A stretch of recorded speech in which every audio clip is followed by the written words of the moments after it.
Okay, I think we're back. Are we back? Yay! Yay, we're back! Oh my gosh, okay, so, hi, we're back. We have Maxine here, hooray! So we've got a full complement of 4 players. Hooray! Now with bonus Maxine. Although I guess you are inherently a bonus, Maxine. So thank you for joining us. Thank you. Yay! Amazing. So in fact, we have Blood in the Water today with 2 guests and 2 of our core cast, and then me, who is the dungeon-ish game master, dungeon master. It's not really a dungeon; it's sort of an open air dungeon. I guess we'll see where the players all decide to go today. So we have our 2 guests today, Sarah and Sebastian. So why don't we start? I would love for everybody to introduce themselves. Sebastian, why don't you start? I absolutely can do that. Hi, everybody. I'm Sebastian. I use they, them pronouns. I'm a writer, editor, model, and kind of voice actor based in Toronto. And I'm just super happy to be here. I'm playing Kaijisti, who is my UNT bard. So that'll be really fun. Amazing. A UNT bard. I love... Snack. A snack. Snack. Oh my gosh. So in the very first campaign I ever played in, like there was the whole like the whole enemy contingent was all UNT.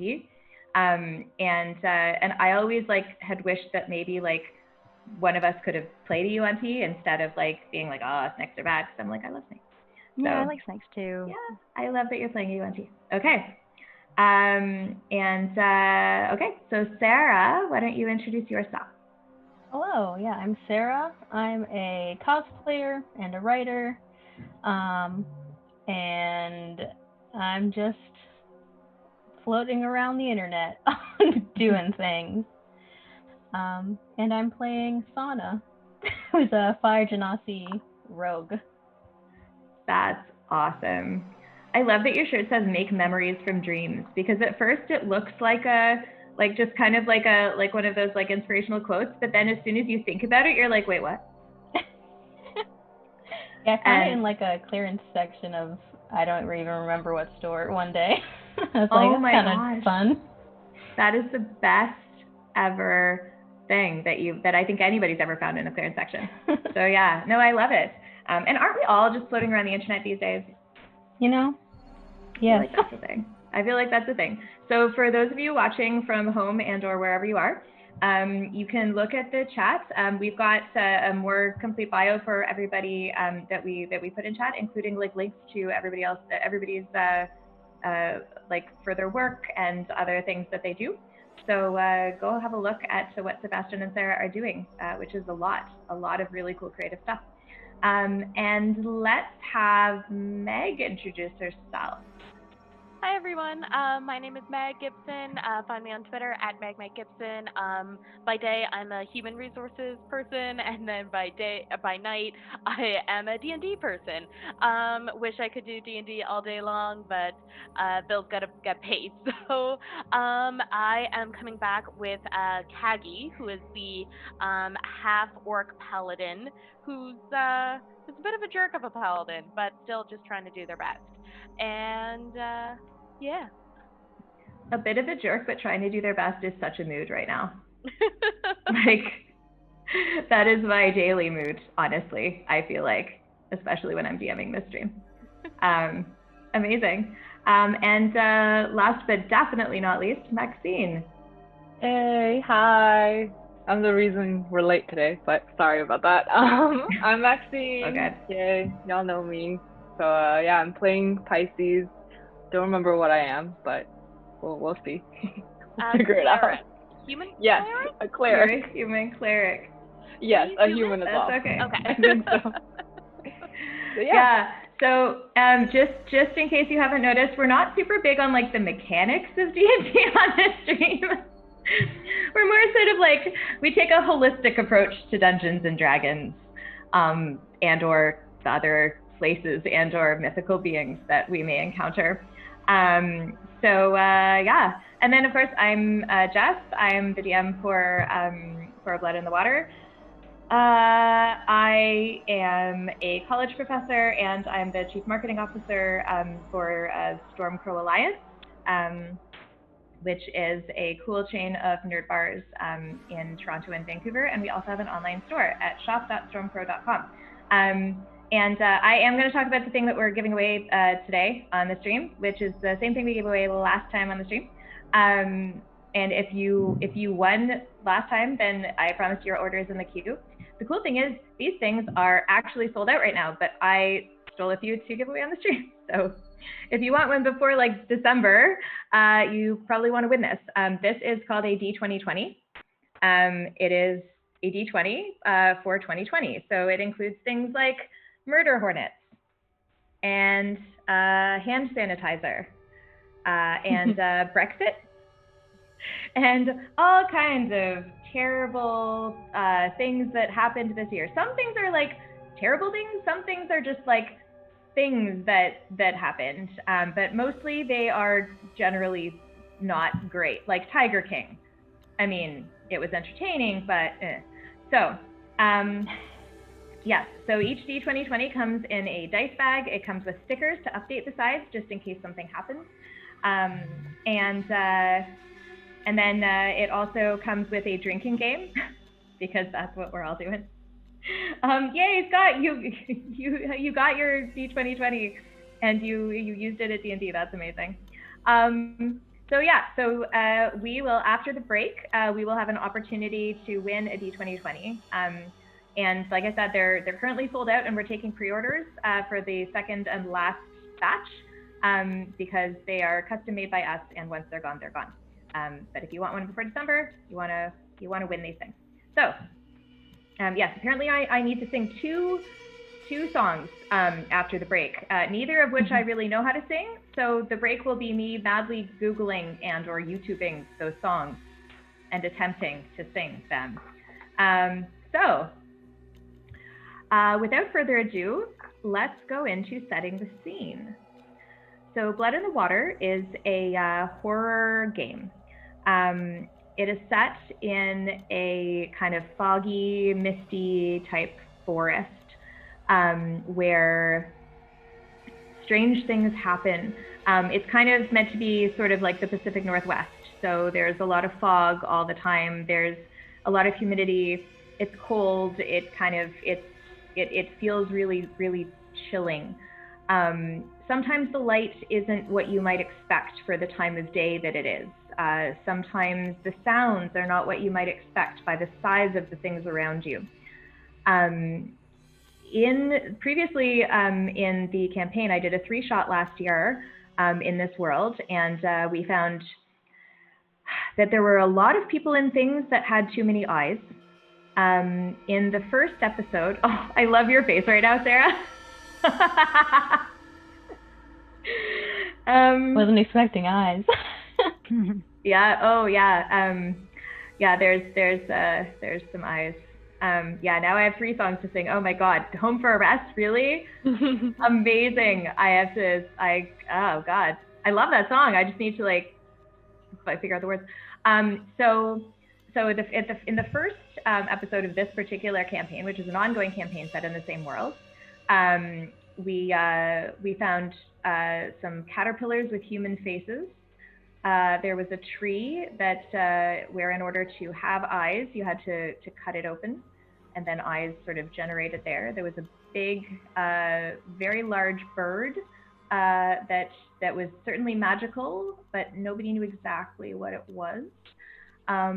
There was a man who was in 2 pieces, and when the pieces were separated around his midsection, he was not moving around or alive, but when he was put together, he was. There was a woman in a white robe who seemed very put out that he was again disassembled by our party. And then there was a cave that opened and killed a high elf, burned to death a high elf with flame from the cave. that happened at the very end. Oh yeah, and the tree tried to eat. Oh gosh, what is this? What is the talking in the music? Wait, is this? Or is that the bit? Is this that the? Something in chat? Yeah. No, there is currently some weird stuff happening in the music, and it is now the. What is happening? Lily, help!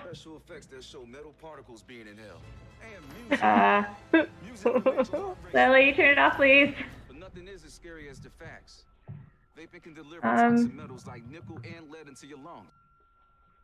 What are we listening to? I don't know. It's an ad? Sounds like a are we on PSA. Spotify or something? I don't think so. And I have ad-free Spotify, so I really have no idea what is happening right now. But hopefully it's off. That's okay. Well, okay, no, all good. So speaking of weird things that happen in this campaign, that apparently is a thing that happens. Yeah, the X-Files theme. It's haunted. That's okay. It's all good. It's all good. So we have. So when we start today's game, because we're missing a couple of our party members, I think that for today, in the commotion of this poor high elf burning to death, I think that Pip, we can't find Pip. We actually have no idea where Pip went, and Skitters seems to have skittered off somewhere. And so we're missing two of our party. But I think that pretty soon we're going to meet another couple of folks. So right now it's just Kagi and Pisces standing in front of this door that just opened. And there's flame. Yeah, and then there's this like sort of smoldering ashen corpse of this high elf that has just been burned, and you've just seen this white bird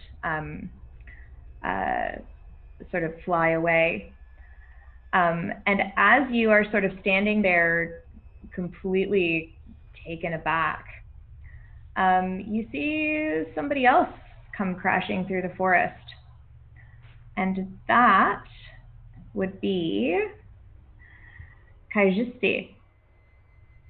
Okay, so I will be crashing through this forest, looking kind of, probably not stopping to look too far in my surroundings. Honestly, I'm not looking where I'm going, and I might actually crash into one of the other characters who's standing like furthest away from the door. That's probably Kagi. Okay, so I would probably crash into you. Oh gosh. Yeah. And how, Kaijisti, how tall are you? Oh, I'm 5'6". Okay, so Kagi is, I think, what, 6'6"? Oh gosh, yeah. Okay, that's bad for me. So yeah, I think you sort of crash into Kagi's sort of like midsection kind of place thing. And what are you running from, Kaijisti? Oh, or running towards? Well, depends who's asking. Well, I don't know. Do Kagi, Pisces, do you want to ask Kaijisti or not really? So I guess like we fall on top of each other kind of thing when you run into me. I just spring up right back, have my hand on my sword, and say, who are you? Are you of this land as well?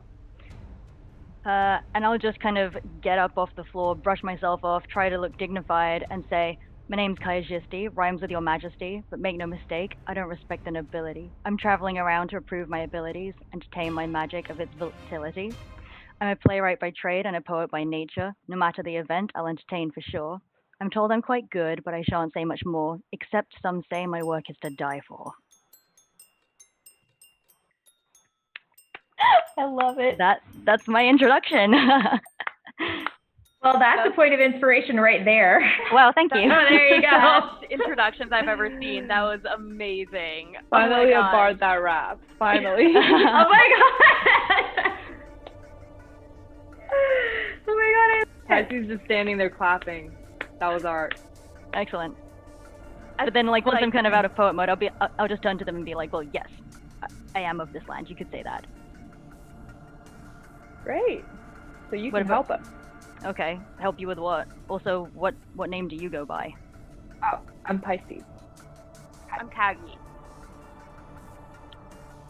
Great to meet both of you. How long have you... So you've been in this land. Do you know what strange magics are occurring? Because there was a man that was here as I point to the corpse, the ashen, essentially pile of ash. Oh. I mentioned the caterpillars and the weird white bird and all the things that we've been through that I'm sick of this shit. Oh. As you're explaining all of this, you sort of notice out of the corner of your eye where there used to be this cave in the rock, this patchwork rock that looks like unnaturally patchwork. It seems almost that there's like another piece of rock that kind of grows as you're perceiving. It takes about 5 seconds. It grows almost organically into place, sealing the mouth of the cave, and you just barely hear a growl that seems almost like it's like rock scraping against other rock, but it feels and seems a little bit more organic than that. So, well, and I then can't. there's whatever's happening there. Yeah. I can't say I know too much about strange magic, but strange magic is definitely an interest of mine. You're in the right place. Yeah. So I'll point at the kind of smoldering corpse and be like, so who is this guy and what did he do? He was a high elf.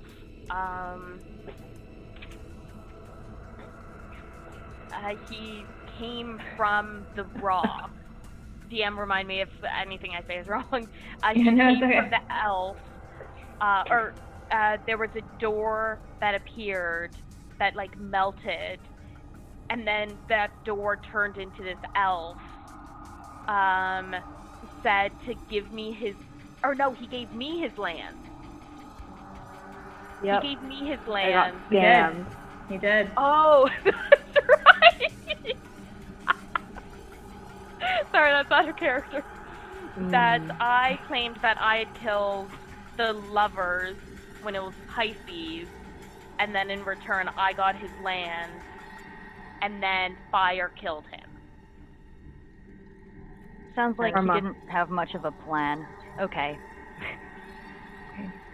As you're explaining this, you notice that the tree that is directly behind Kajussi sort of starts almost to bend. Like it bends almost as if it's trying to reach for them, and then it goes back up. I'm going to back like more into the clearing, like away from the woods, and just motion to Kajussi to come closer to me and away from the trees. Okay. I will indeed come closer. And I let you know that the trees are starting to grab you.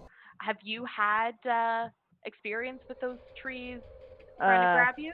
Absolutely not. So I'll look behind me and I'll just go, I'll just do a big snake hiss at the tree. Not like it will do anything, but it makes me feel better about the situation, so I'll do that. The tree that you've hissed at opens an eye. As you notice, there's like little knots in the tree trunk.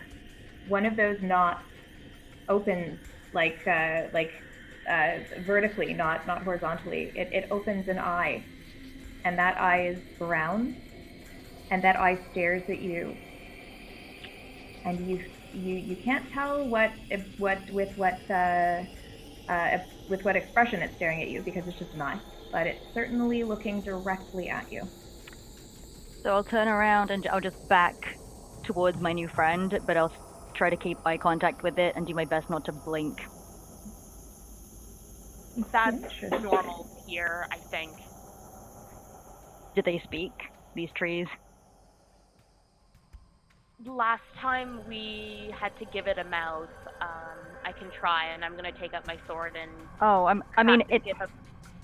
Oh, I mean it's fine. You don't have to. I mean, I don't really have anything to say to this tree other than stop looking at me like that. But honestly, it's chill. You can try stabbing it. I mean, I could. It would be a waste of good poison. I'm not gonna do that. That's true. Good thinking. All right. Should we go? As you mentioned stabbing the tree, Pisces, the eye like sort of slams itself shut. Is it still there though? Like, is the like, you know, the outline, is it still there? The knot, you know, like how like knots, like a tree trunk will have knots, like where there used to be a branch or something. There's still a knot. It just looks like a knot in the tree trunk as opposed to an eye. Yeah. So as it closes its eye, I'll just be like, yeah, that's it. Just go to sleep. And I'll turn around and keep going in the correct direction. Which is the correct direction? I think that Pisces had some ideas last time as to which way she wanted to go. I mean, there's this door. It's still there, right? No, you mean it's gone. in the yeah, no, it's closed. It's been patched up with rock. It's closed. Pisces, you seem to remember this place, didn't you? Something like that. You had a sense of where to go. That's what brought you here. Yeah, but this path is so much more interesting. But like now it's closed, so. Where did Pip go? There's only so many questions I can ask. So should we try to go find her, or? Can I do like a survival check to see if there's any tracks to see where they left, or if it looks like they just poofed? Yeah, you can absolutely do that. It'd be more of a nature. No, you can do a survival check, sure. Oh wait, is that so that is an 18. Okay. They seem to.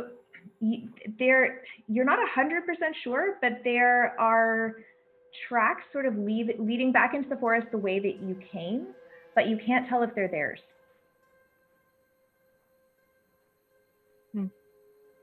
I pointed out to the group and say, so we have one lead we can try, or unless Pisces, do you have any other intuition?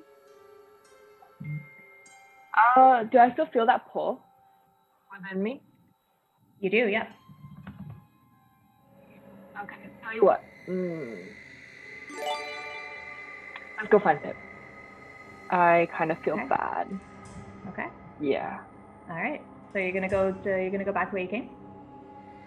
Yeah, I'm gonna go this way. What do you think? Should we go this way? That sounds good to me. Yeah. Kajusi, you're okay with that? Yep. I'll go with you. Sounds like you have a case to solve. Well, like we might have done something bad and then one of our people might have gone missing, but you know, we're gonna find out. As you're discussing this, you hear a giant, sort of almost thunderous crack that seems to come from the clouds above you, and it's sort of in the direction that you think you might be going. But it's obviously far off. Okay. Well, I would say bad's kind of subjective. It's only as bad if you feel bad, you know? Everything feels bad in this land. I don't even know how I got here. I just want to try to find home. So, I think we should go find Pisces and bring her home as well? Well, we'll find Pip, because you're Pisces. Oh, yeah, that. You guys. Anyways, I'm going to lead the way. Yeah. Okay. All right. As you go, you notice that you walk for about 5 minutes, about 10 minutes. You notice that things seem to be a little bit different than they seemed as you were walking this same direction towards the big rock face. You can't quite put your finger on it, but it seems the the milestones, the markers, don't really seem to be exactly the same. They're similar enough that you can tell that this is the way that you came, but there's some subtle differences. And one of those differences is that there's a clearing that doesn't seem to be there, or doesn't seem to have been there last time you were this way. And in this clearing, in the middle of this clearing, with his eyes closed and his legs crossed in front of him, sort of just sitting there, is a fire ganassi.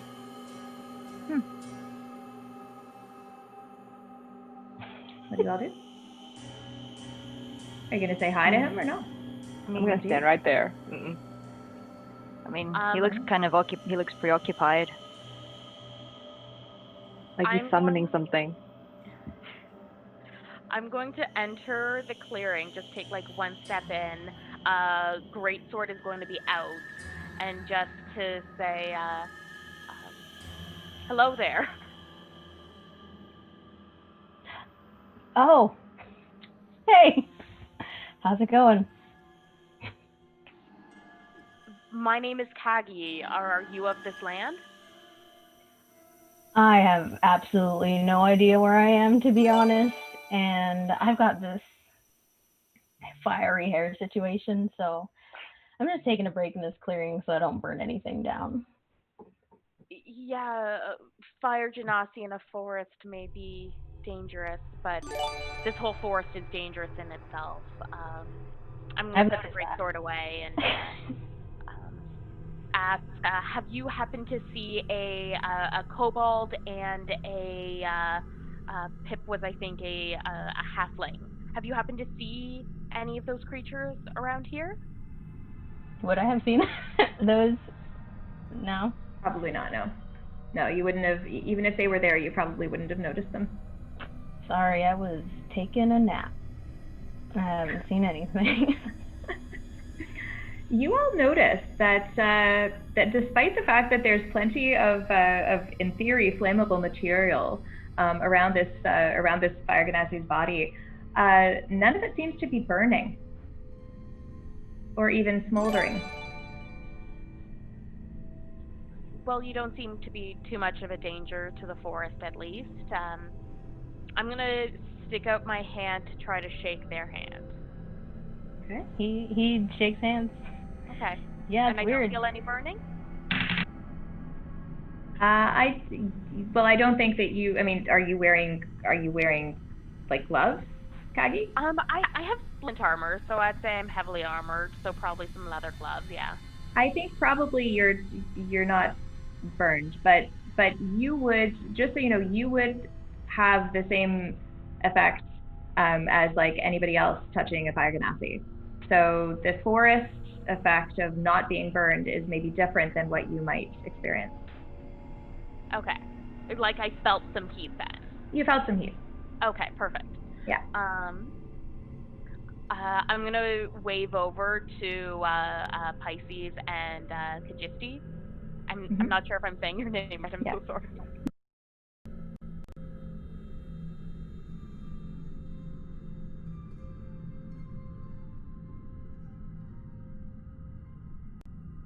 You guys over? Do you come in? Hey. Yeah. Another wanderer like us. None of those weird people that we've been running into. Sorry. What was your name? Oh. You can just call me Sana. Sana? Nice to meet you. Have you come across anything weird in this forest? Know anything of the strange magic that's going on? I mean, everything in this forest so far has been pretty weird. I don't really know anything about magic, but it's been a time. That's about all I know. As you're discussing this, you all notice, Sana, you may not have noticed, but what looks like at first glance like sort of branches in this clearing are actually bones. So there's fallen leaves. There's sort of a carpet of pine needles from some of the pine trees around, and there's a whole bunch of bones just lying on the ground.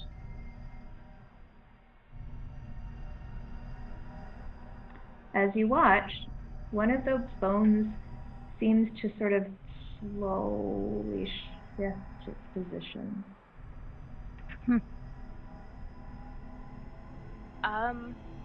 Sana, how long have you been in this clearing? Have you noticed anything weird?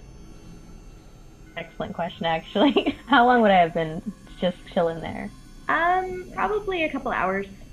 Okay. And did I notice anything weird, I guess, like bones, since he doesn't notice the bones right now? Roll me perception. Natural 20. Yeah. So yeah, I mean, so I'm going to tell you about these bones because of that. They are not humanoid bones. They are the bones of some ancient creatures that nobody really knows exactly what they were. They were clearly magical, but these bones are not sentient, and they're not hostile. These creatures died out millions of years ago, and this was clearly like a grave site for them. So the bones sort of just occasionally move because of the magic that's sort of left over from when they were alive. So you wouldn't necessarily have known that, but you would have noticed the bones, and you would have known that they weren't going to hurt anybody. I've seen some pretty harmless, probably super old bones, but that's pretty much it. They've been chilling while I've been here, and I'm okay, so. Well, it's a welcome change to hear something harmless in this forest. Mm-hmm. So you hear a scream. There it is. Back to normal. Okay. But it ends with a laugh. You can't tell if it's like a happy laugh or a scared laugh or something. But there's some kind of scream that comes from the same direction as that big giant crack from the sky. And it seems like it's a little bit closer than the crack was. Well, glad to hear someone's having a good time. Are they? What are you gonna do? Should we leave? Should we go find them? I guess I'll just look at the sky and yell, "You okay, bro?" And all good. What happens? So as you yell, I would like to hit the ceiling with a broom. The ceiling? Yeah. Like the sky? Yes. You're gonna hit the sky with a broom. Okay. Like, do you have a broom? No, I'm not really gonna do that. Okay. You don't have to. Well, I yelled, "You okay, bro?" See what happens. Okay. Kaijisi, you yell, "You okay, bro?" Yep. As you yell, the laugh immediately cuts off, and then there's silence, and the forest seems even more silent than it was before. Okay. Guess they don't want to talk. I mean, that's valid. Whoops. All right. All right. So what are you gonna do? Where are you gonna go? Can we tell what direction it came from?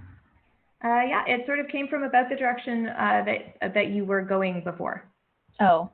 That you were, yeah. It's like the that same. Made them cross paths with me. Yeah, like basically the clearing where they found you was just sort of off to their left-hand side. But there's a sort of, if there's a path in the forest, it's this path. It's not like a particularly well-maintained path, but it is an easier go than any other way. Okay. Well, we could just continue, and I guess if they want to talk to us, they know we're here. Mm-hmm. Okay. I don't know where you're all heading, but you're actually the first people that I've seen in a long time. if I could just tag along, so that I'm not just sitting in this clearing with bones, I wouldn't mind that. There's definitely strength in numbers, so it'll be a welcome joining. Yeah. Amazing. Cool with me. All right. So you're so are you gonna walk? Yep. Gonna go for a stroll. Okay. So as you walk, you start noticing under your feet that occasionally there's like a crunch. Like it's not it doesn't feel like a dead leaf crunch. It's a little bit more substantial than that. And as you keep walking, there's more and more crunches until which of you has the least armored feet? Probably me. Okay. Although you're well, okay, so you, I'm not going to make you take damage, but you get slightly poked, and that it almost draws blood, and then so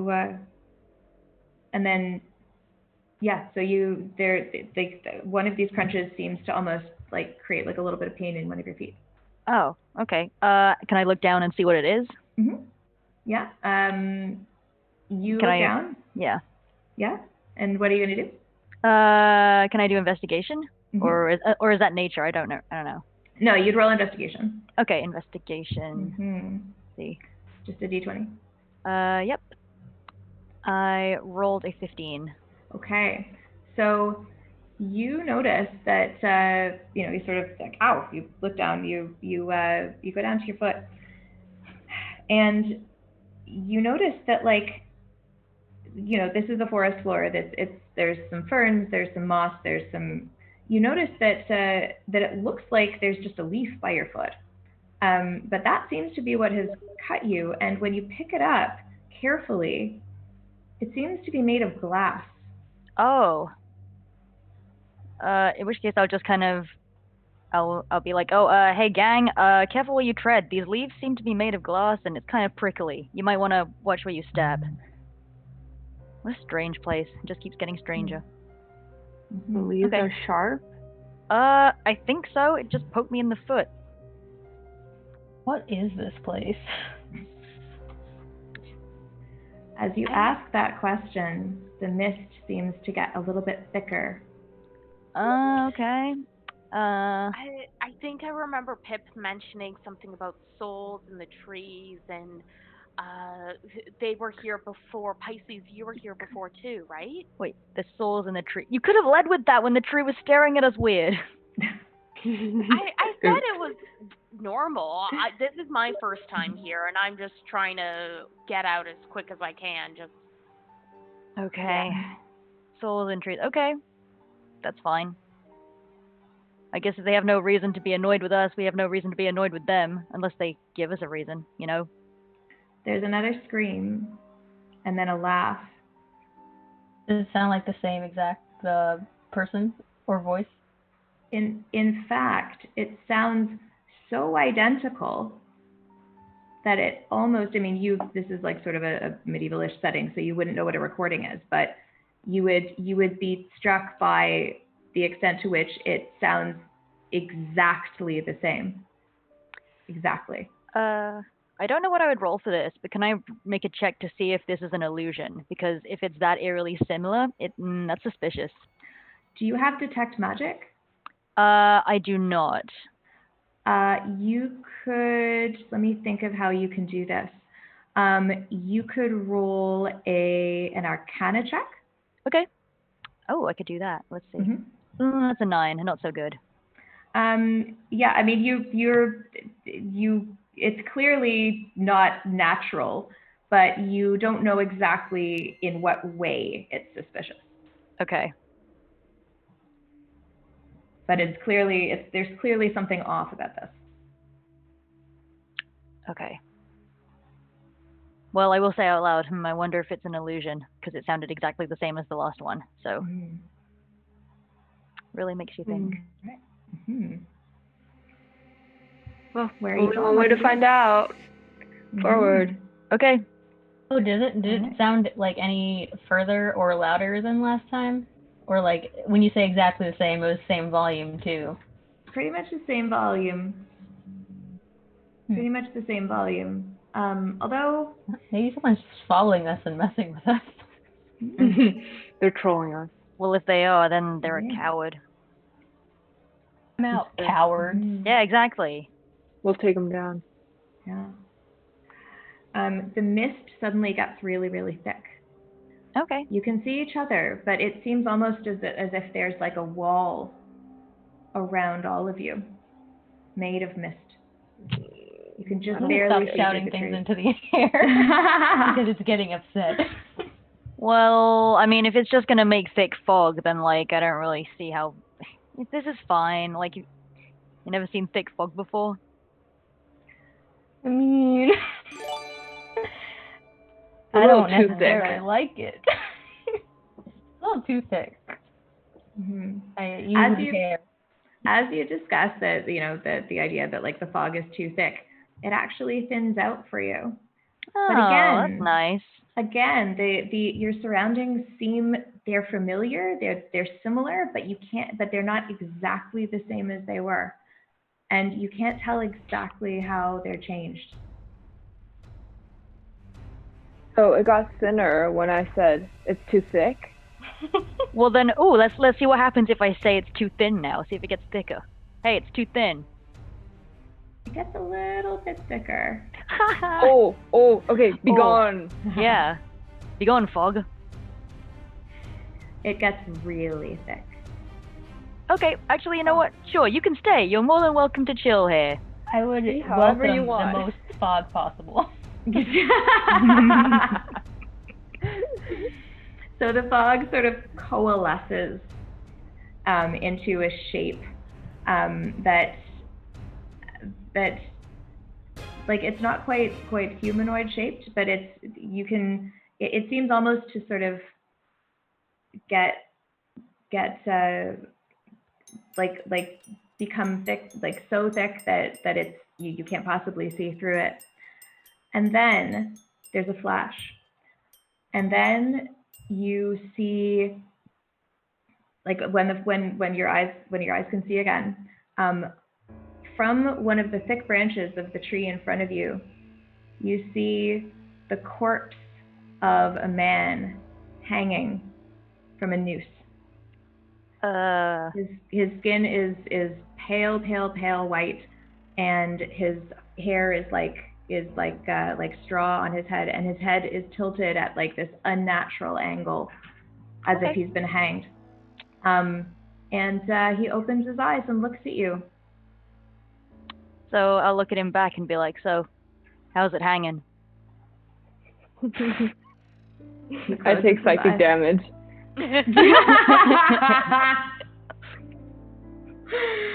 Oh my god.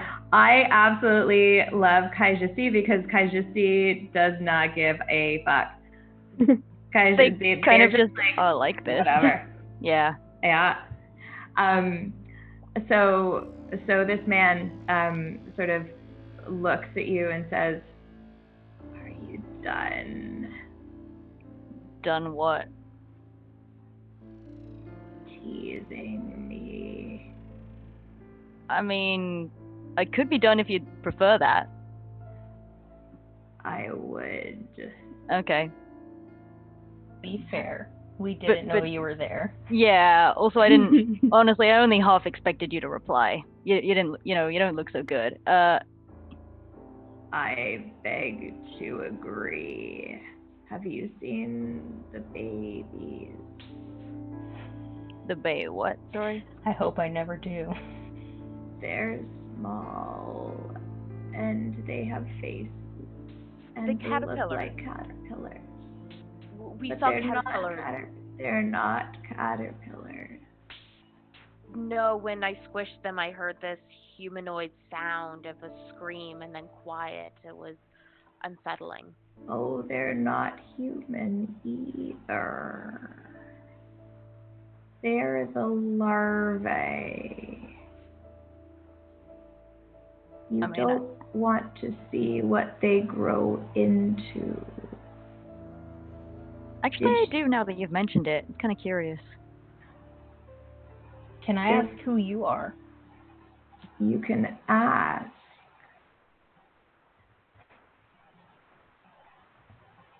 Will you answer? Only one way to find out. Who are you?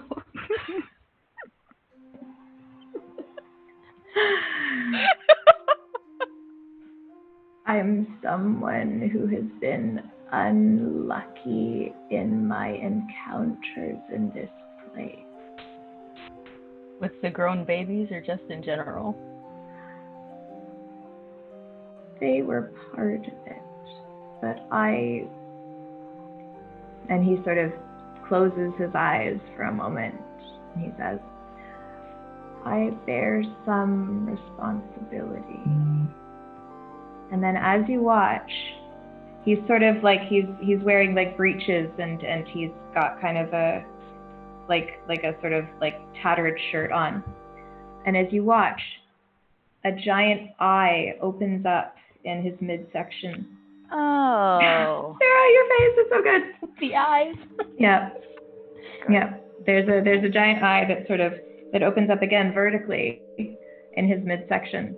And it's green. His eyes are blue. This one is green. It looks like a human eye, just very large. And it just stares and blinks. It doesn't really seem to be seeing much. Okay. I'm gonna turn to our paladin friend and I'll cast message so that the guy can't hear me talking about him. And I'll be like, do you know if this guy is alive or undead or anything? Oh, right. I can do that. Yeah, Kagi, it might be good to know. Yes, where did I put my full character sheet? With that instructions. Because that, I know I have that paladin ability to do that thing. Where is my stuff? I don't know. Do you want me to see if I can find it? I can go to D&D Beyond. Here, let me have a look. Divine sense. I thought I had it in my downloads, but I'm not able to see it on my phone. Sorry, technical issues. No, it's all good. Don't worry. I'm going to go into D&D Sorry. Beyond and see if I can find it. Also, am I pronouncing your character's name right as well? It's Kagi? Yes. Kagi. Okay. Yes. Okay. I think if I open up Adobe... what are you trying to find? What Divine Sense is? Divine Sense, that's it. Yeah. Yeah. Okay. So you're gonna cast Divine Sense? Yes. Okay. Let me remember what actually it is. So I think that will be able to tell if something is blessed or cursed or undead, correct? Yes. Yeah. 60 feet. Okay. Well, I mean, we're standing right in front of this guy. It should be fine, but... Okay. So, yeah. Divine Sense. Yeah, and it is a... Oh my gosh. Okay. Why is this so difficult to use on the internet? Why is my internet connection so terrible? Oh my god. These are the questions that we ask every day. That's Yes. Okay. So you... All right. So it's sort of like so you basically you're trying to detect whether this guy's undead. Yes. He is undead as fuck. Okay, thanks for that information. That's really useful information to have. Thank you. Yes, you're welcome. Well, I mean, Kagi, you understand that he's undead. Whether or not you share that with the rest of the team, that's up to you. I'm gonna, because with message, I can send a message. Yes, back, you can send it back, and then he doesn't hear that we're talking about him because only you can hear it. So I'm gonna say, this is one of the most undead senses that I've ever felt. Okay. It's the honest of dead. The honest of dead. Okay, so I will cast message at our other two respective party members, and I'll be like, hey, just so you know, this guy is very undead. The honest of deads, in fact. And I'll just do that twice. The honest of dead. Yep. And what am I supposed to do with that information? I don't know. Just be prepared, I suppose. I mean, it doesn't look like you can do that much, but... Another question for you, friend. Did you hear some like scream, laughing at all? You know what that's about? Oh, that was just me. Oh, okay. One. You all right? No. Do you know what a scarecrow is? Yeah. Yeah. Sometimes we must scare off the worst of the powers around here. I've found that it tends to be effective, but it isn't perfect.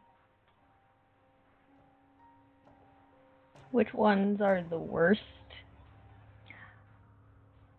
You'll know them if you see them. Just pray that you don't. Okay.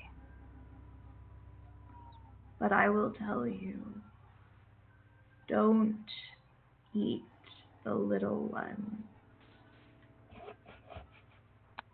Wait, I mean, wasn't planning to, but okay. I wouldn't dream of it. Yeah, I wasn't planning to. I barely want to touch anything in this forest. Yeah, honestly. I turn to Pisces and say, didn't Skitters eat one of the... Yeah. Excuse me, what happens if the little ones are eaten? Oh, nothing at first. What will happen later?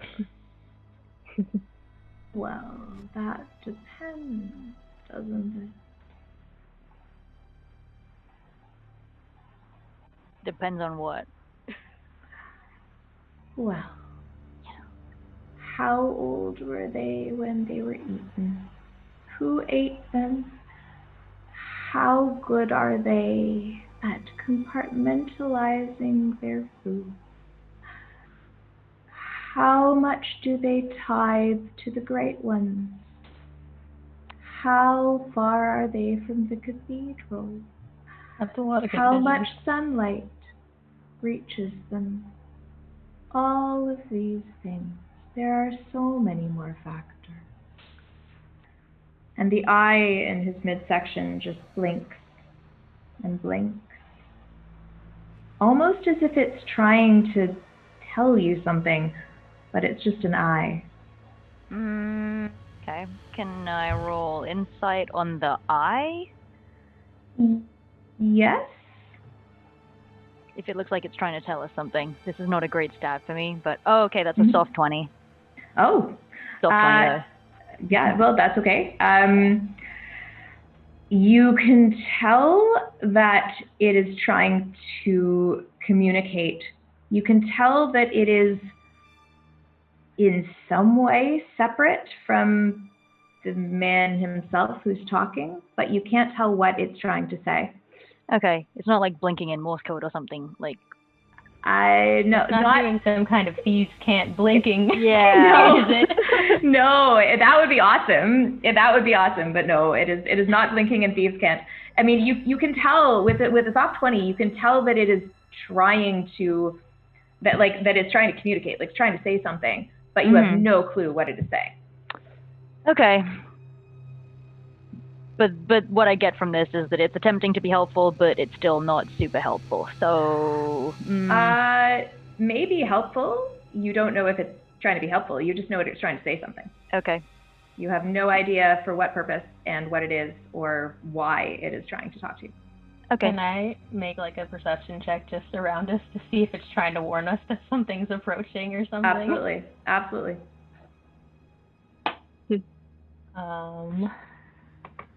What's my perception? 15. So you look around. The mist is gone. Hey, it worked. The mist was already gone because it coalesced into this dude. Oh yeah, true. But you see something hanging from a tree, just sort of like about 40 feet ahead of you. And it seems to be something like there's like stuff, like a few things that are strung up on almost like a string or a rope between two trees. You can't quite tell what it is, but it's definitely something. Is it like stationary? Yeah, it's just sort of swaying, but it's not. Yeah, it doesn't look like it's moving at this point. There's another something over there, but don't know what it is. Yeah. I want to turn back to the guy in the tree and be like, "Sorry, buddy, my guy. Did you ever give us your name? Do you have one?" No. And yeah. Would you like to tell us? And he sort of like smiles, a bit of a crooked smile. You can tell that there's something going on with his jaw, like a piece of his jaw is kind of gone. So as he smiles, like the skin kind of crumples on part of his face. Ooh. And he says, "You can call me John. You can also call me Cross." And then he sort of puts his hands over the eye on his belly as if almost he's trying to hide it. Okay. Maybe one of them is John and the other one is Croc. Yeah, the eye is I was just about to ask him about the eye, but now I feel like it would be kind of rude. Because he's well, I mean, I don't know. I mean, I feel like it's kind of rude just to kind of show up and I don't know. We're just trying to walk, man. Like you know. I feel like you can ask me about the eye. Can you tell me about the eye on your stomach? What's the story? I think it's a valid question. At this, he sort of his eyes on his face get big, and he kind of like almost whispers, and he said, "Never talk about the eyes." Okay. Or why? You don't want them to see you. I feel like it already saw me, but okay. And he gasps. If you're saying that he gasps and he says, "It saw you." It was facing us. It was looking right at us. Run! Run! Run where? Run! Okay. And as he's saying this, the eye on his stomach, that was green, the iris sort of becomes redder and redder. Oh. And the eyelids seem almost, the eyelashes on the eyelids grow into what seem almost like teeth or claws. Mm-hmm. And with this sort of like wrinkled jaw on his face, he says, "Run! Run!" I'm gonna start running. I mean, I'm not inclined to do what people tell me, so I will walk at a very brisk pace, but I will not run. Okay. I'll power walk. Okay, you're gonna power walk. Which direction? The direction where we're headed already. I don't want to go back exactly. I mean, we should just go forward, right, guys? Like. Yeah. Okay. Yeah. I'll do a brisk power walk, and I'll be like, "Thanks for the advice. Have a great day," and just power walk away. Okay. And as you so he's trying to yell, but his obviously his vocal cords are damaged by the fact that he's hanging from a noose. Yeah. And he's just yelling, "Run!" And as he's yelling, "Run!" you like it's getting more and more urgent. You're probably 40, 50 feet ahead now. Sarah, you notice, Sana, you notice that that thing that you saw strung between the trees is just, it's almost a garland of disembodied hands, where the string is just sort of through the hand and they're just hanging there. They don't seem to be doing anything. They're hanging there. And as you're, some of you are running. One of you is power walking. Yep. You can this man's yelling "run" starts to scream. And if you look over your shoulder, you notice that there's sort of spatters of blood, and he's sort of starting to jerk and sort of almost be ripped in half. And it seems as though this eye on his stomach is consuming him. Okay. Thanks, I guess. Yikes. He can't hear you. Oh, okay. You're like 50 feet ahead of him at this point. Oh, no, I'm talking to the party. I'm just like, well, oops, I hope we didn't... Okay. Yeah, I feel really bad now.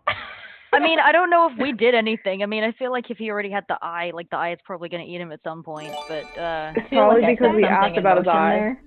We shouldn't have asked about the eye. I mean, well, he seemed concerned that it saw us, and it was looking at us right from the start, so, like, I don't know if there's anything it was already looking at us. It was already looking at us. We should not say the word eye after, like, the next 10 seconds, so everyone can just get out all your eyes. Okay, but what happens if we see another one, and I have to be like, oh, there is a thing that is code looking word. At us. Yeah. Peepers. Code word. Oh, peepers. Oh my god, that's adorable. There's a peeper. Is looking at me. Yeah. That sounds wrong. Wow. All right. Oh yeah, it does. It's about sort of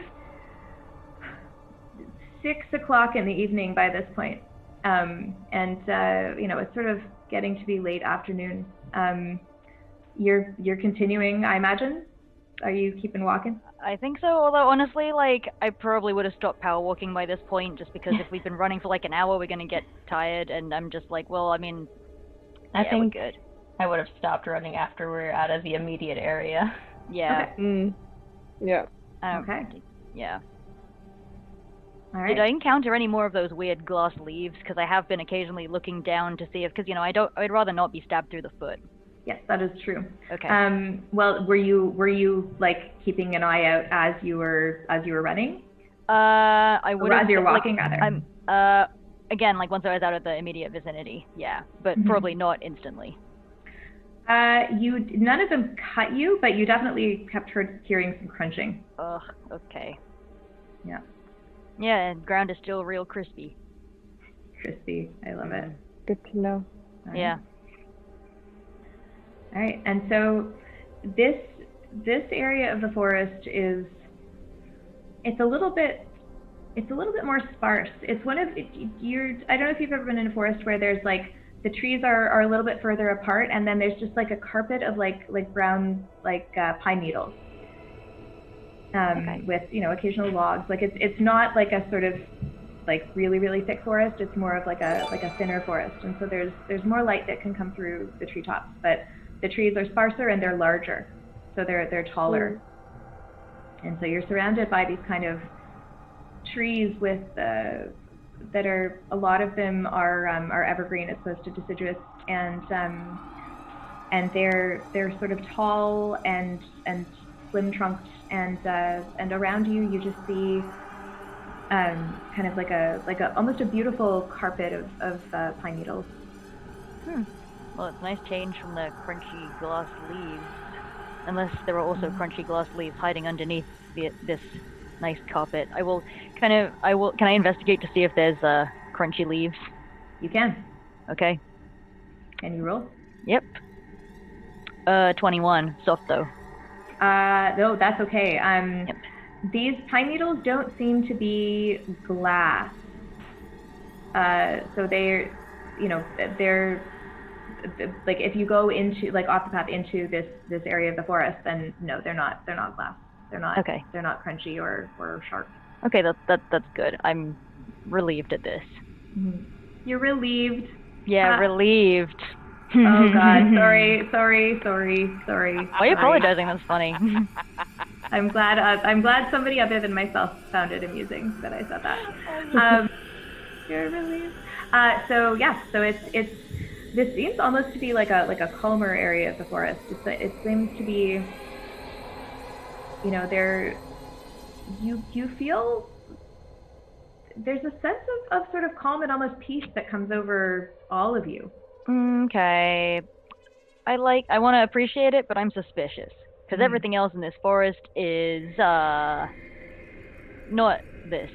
Can I make a check to determine if this is also some kind of trap?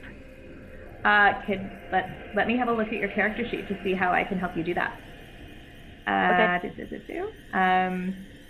Let's see, because I understand why you're suspicious. Yeah, I'm very suspicious. Okay, I'm not going to tell you at this point if you are correct to be suspicious. Let's see, you've got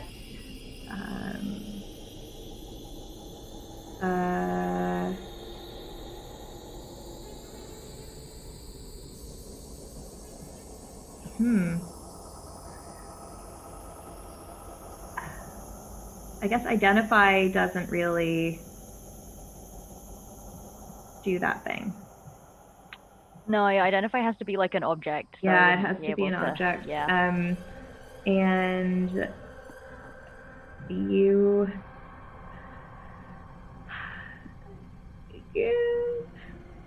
could try some wild magic to see if there's any effect on your wild magic surge, but it doesn't really make any sense for you to cast any wild magic. Yeah. I think I'm gonna, you know what? In terms of like the actual mechanics of your character, it would be difficult for me to tell you outright. Okay. But what I would like you to do is roll me another Arcana check. Okay. That's an 11. Okay. You are suspicious. You can't tell whether your suspicion comes from something that's actually happened or whether it comes from your own nature to be relatively suspicious of calm, seemingly happy things. Yeah. But nothing you see around you makes you less suspicious. That's what I'm worst. getting. This is the worst kind of suspicion. Okay, thank you. Sorry. No, I love it. Okay. This is great. Awesome. But yeah, you're all sort of you're all feeling kind of like peaceful and a little bit blissful, and okay. the forest around you is beautiful. And well, you said it was evening, right? I mean, I guess if we want to make camp, maybe here is good. I don't know. I agree.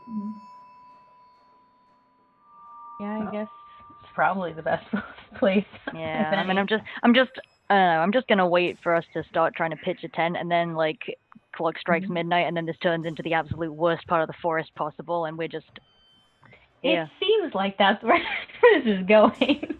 Yeah. I have no evidence to back this up, but let's pick up a pine needle. Yeah.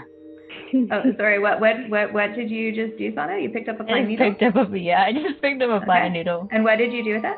I just looked at it. It looked weird. Well, how closely are you looking at it? Yeah. Like this close. I love that I've made you terrified of everything in this forest. Well, yeah, it's a spooky forest. Yeah, it is a spooky forest. So you're looking at this pine needle, and it, you know, it looks mostly like a regular pine needle, but almost imperceptibly there seem to be just kind of like beautiful colors, like shifting, like almost like oil on water. Like you can see like almost like a little rainbow of colors, like in this pine needle. But it doesn't do anything. It's just pretty. Break it. The colors go away. The colors sort of like immediately fade from the pine needle, and you drop it, and it drops. You know what? I think I killed it. Oh, you know what? I could cast Identify on the pine needle. I can ritual cast it, so then that way I don't have to do spell slots. Okay. True. Yeah, I will cast Identify on the pine needle. Okay.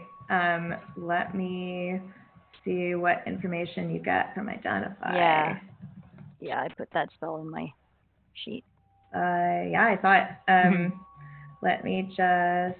But yeah, it'll take me like 10 minutes to cast it because I'll do ritual cast. But you know, we have time. We're chilling in this very pleasant area of the forest. Isn't this great? For now. We're just vibing. Yeah, it's totally just vibing. So you're sort of hanging out, and you've cast Identify on this thing. Mm-hmm. And after 10 minutes are over, you have an answer. This is clearly, it is a pine needle. Okay, that's great. Yeah. I'm pleased about that. It is a pine needle. At least it started as a pine needle. It is an object that is, there is an illusion cast on it, but it's a subtle illusion. It's not exactly to make it seem like it's not a pine needle. It's just a spell to make it the most beautiful pine needle that it can possibly be. It's a spell to be the most beautiful version of itself that could ever possibly exist. And it has been like that for a very long time. Okay. I will relay this information to the party. I'll be like, yeah, someone really wanted this pine needle to look its best. That's suspicious. I mean, that's admirable. I guess like some high-power caster was bored one day and just wanted to make it cute. Is it like each individual pine needle has this cast on it? Well, if are you gonna? Do you want to like? I mean, you can hand me another one and I'll try it again and see what happens. Yeah, I mean, we have all evening. Sure, why not? I'll do it. All right. Do it on a full tree just to see if it's more than just the needles. Yeah, I mean, I'll do that, but like it does require me to touch it, and if the tree has the paper on it, then I mean, you know what? Fine, I'll do it. I'll just go over to a tree and stick my hand on it and be like, right, identify it. All right, so for 10 minutes, you're I'm just I'm in touch with nature. Yeah. Okay. All right, and you discover that that the tree has had that very same magic cast on it. It is a tree. It has been a tree for, frankly, longer than any tree should really be a tree. It is not any kind of human tree, but it is a tree that, again, has had a spell cast on it to make it the most beautiful tree that could ever possibly exist. You've got like this sort of platonic ideal tree here. Okay. And then you notice that, like, all the trees are they look all a little similar. They're all very similar to each other, and the pine needles are all they all look pretty similar to each other. Okay. Well, I feel less ridiculous for thinking that quite possibly the scream was an illusion, because clearly there were illusions. Well. And so as you're I will remove my hand from the tree now and back away in case anything happens. Okay. So while you were touching the tree, you felt almost like an even more of that calm energy, sort of like not surging, just kind of like almost. It felt almost like it was like hugging you, like cradling you in its calm senses. And as you back away from the tree, you kind of shake your head a little bit, because it's no longer, there's still like the calm energy of the area, but it's noticeable the absence of that. And as you all are sort of standing around, waiting for them to finish their tree communion, you hear some, like, faintly, and then a little bit closer, some footsteps, but they're quite heavy footsteps. Okay. Walking or running? Just walking, just very leisurely. But in fact, the pattern of the footsteps is not of a two-legged creature. Oh. More legs than that? I'm going to take up my greatsword. Okay. In preparation, and be scanning the forest around the direction of where the footsteps are coming. And I'll say, maybe if there are illusions and such like in this forest, maybe this isn't the best place to make camp. We might wake up in the morning and find that we've been enchanted by the forest or something, and now we're now like, I don't know. It seems like someone went out of their way to make this spot seem extra safe. Yeah, so that just makes me suspicious, you know? Maybe we shouldn't stay here. As you're discussing this, you hear like sort of a deep-throated chuckle, and something says, "You're safe here." And then you see come out of the forest, sort of just between two trees, about 30 feet away. There's what looks like a unicorn. Oh.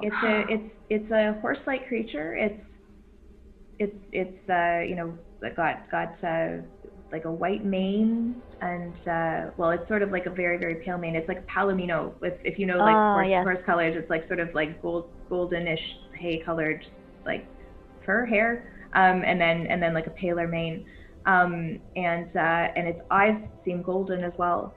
But instead of one horn, I guess it's like a quinticorn, because it's got 5 horns, sort of like almost like a little crest. The first one starts on its on almost at its nose, and then there's 5 of them. But at the tip of each of its horns is an eye. Oh.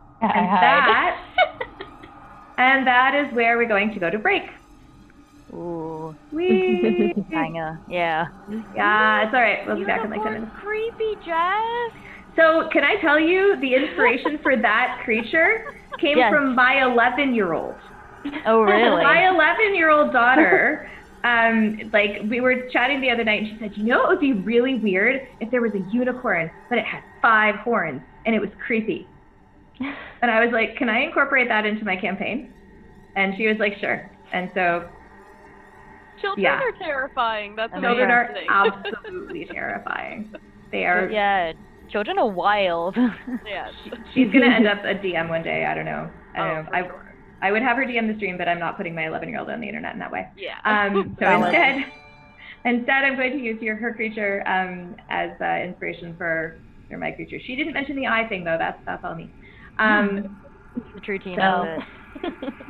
Yeah, so we're going to go to a quick 10-minute break where everybody can go and drink something of your choice. I'm going to have a little bit more of my ice cream because I like ice cream. And if you want to win the D2020, just, I guess, type D2020 in chat anytime during the break. This is like, these are sold out, so you can only get one before December by winning this. It's a D2020 disaster die. So you can, you know, it's got like COVID-19, Zoom happy hour, Donald Trump, meth gators. Meth gators is my favorite side. And it says it's a D2020 for, you can roll it against your players if you want, or you can just play the drinking game that we send with it. And it comes with stickers to update the sides with all kinds of new terrible things as they happen. And it is from the Stormcrow. You can buy one at shop.stormcrow.com if you want to pre-order it for the second and final stock. And so thanks, Stormcrow guys. In the meantime, go enjoy thinking about that unicorn thing. Yeah, I did just change my background because, you know, we're in a scary forest. Yeah, we want some atmosphere. Love it. I love it. Well, living in Vancouver, there's a lot of scary forests around here, so I figured, you know, write what you know. Yeah. Yay. Anyway, so that's the first half. We will see all y'all in approximately 10-ish minutes. Sweet. I'll grab a snack. So Lily, take us out. See you soon. See you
Yeah!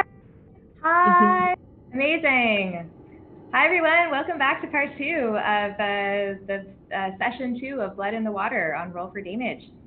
Do I have to do the intro thing for the whole stream again? The whole like, yay, we're a stream, we're a stream of a D&D stream, we're a thing, we're a D&D, also other things stream of femmes and friends with great wit and all natural crits.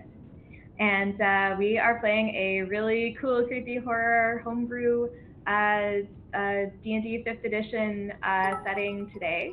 And the campaign is called Blood in the Water. And yay, thanks, Michael, you're the best. Aw, thank you. And it looks like Fate Dancer, you seem to have won the D2020. So, yay, you're going to get that in the mail. Do me a favor and send your mailing address and I guess email address, but if you're going to be emailing us, we will have your email address, to shopkeep@stormcrow.com, and you will be able to claim your extremely disastrous die. Just roll it responsibly because as far as I can tell, somebody rolled Donald Trump and then COVID-19, and now, well, we've all seen what's happened the last couple of days. So, you know. All right. Oh, Fate Dancer wants to see Sebastian's character intro again. Oh, you want me to do it again? That makes me so happy. Yeah. I can absolutely do that again. All wow, right. okay. I also want to see that character intro again. Okay, sure. So, my name's Kaijisti, rhymes with your majesty, but make no mistake, I don't respect the nobility. I'm traveling around to improve my abilities and to tame my magic of its utility. I'm a playwright by trade and poet by nature. No matter the event, I'll entertain for sure. I'm told I'm quite good, but I shan't say much more, except some say my work is to die for. I love it so much. Thank you. Although, honestly, if we get into combat, I have more rhymes for, everything I do in combat, so we'll see. Oh, do you really? Awesome. Oh my God. I really do, yeah. That's amazing. Yes, we are all looking forward to Kaijisti's next diss track. Okay, cool. I mean, don't stop beef with them. They will eviscerate you, but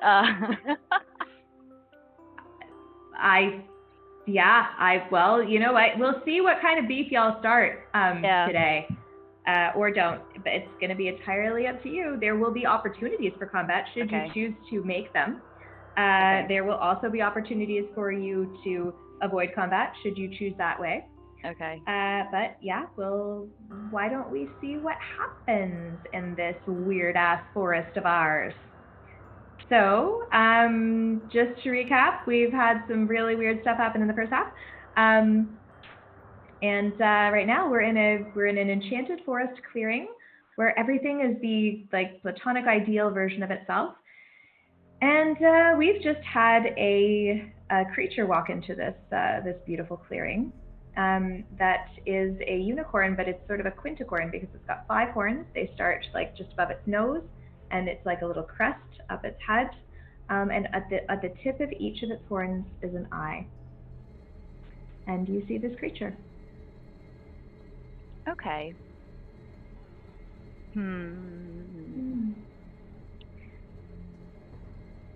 Does it look like the eyes have already seen us? It's definitely, yeah. I mean, this creature has perceived you. You can't necessarily tell if it's the eyes on the horns that have seen you, but it's spoken to you. The creature has seen you. Okay. It just told us that we're not in danger here, right? That's true. It just told you that, yes. That's it. That's suspicious. I want to do an insight check. Okay. If that is at all permissible. It is permissible. You can definitely roll it for insight. Okay, that's a 15. Okay. You still are suspicious. It seems to be sincere in as much as it seems to believe that it is telling the truth. Okay. From what you can tell. Okay. So I'll just be like, what brings you here? I belong here. What brings you? Do you think we belong here? I I suppose that's to be seen. What do you think of this place? I mean, honestly, I don't trust it, but, like, I don't really trust most things, so it's not, like, a big compliment or a big insult or anything. What do you think of this place? Me? Mm-hmm. Well, I made this place, didn't I? Oh, I didn't know that. So you're the one that's made all the pine, every single pine needle look really cute. That's admirable. I'm glad you think so. Tell me, how do you define trust? Well, trust inherently requires vulnerability, so...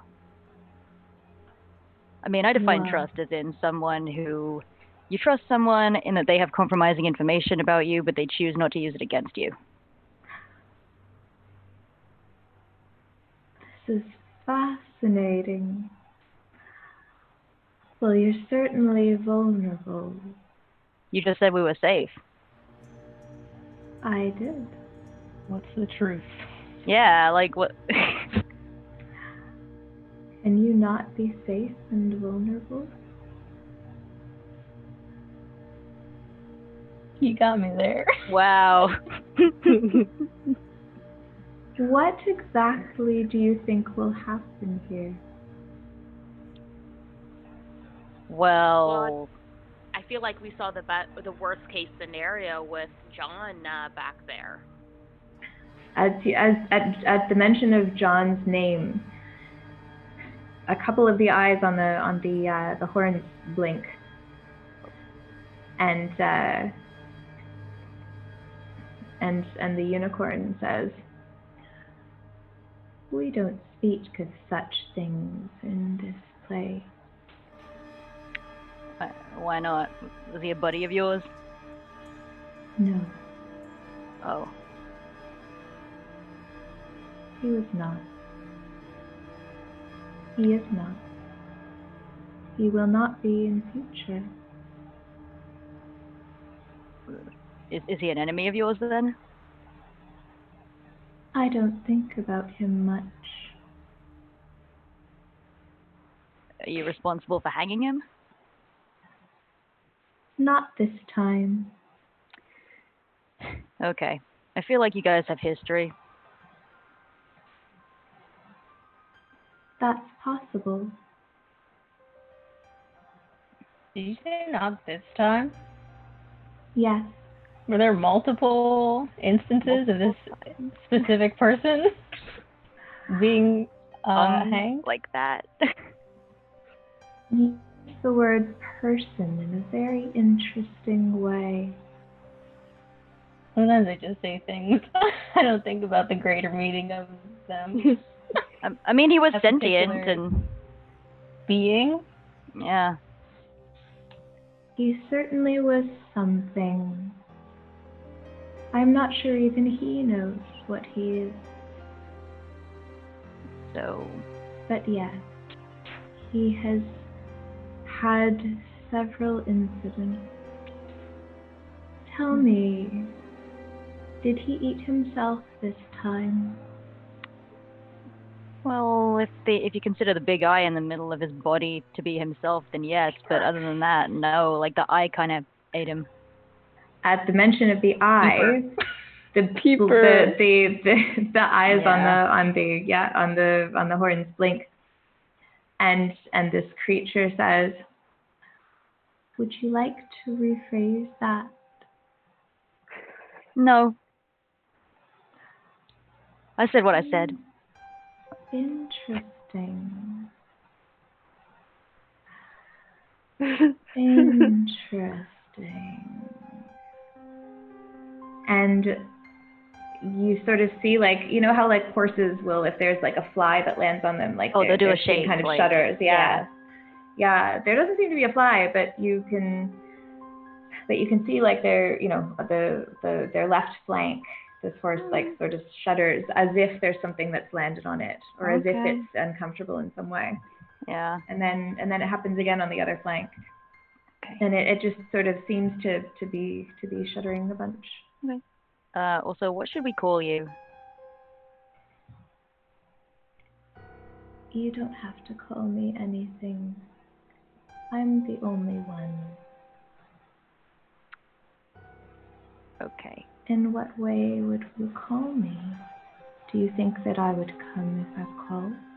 No, I mean, I'm not going to ask your name just because I feel like you're just going to give us some kind of witty one-liner back, so I asked about practicality. Well, let's just say that names don't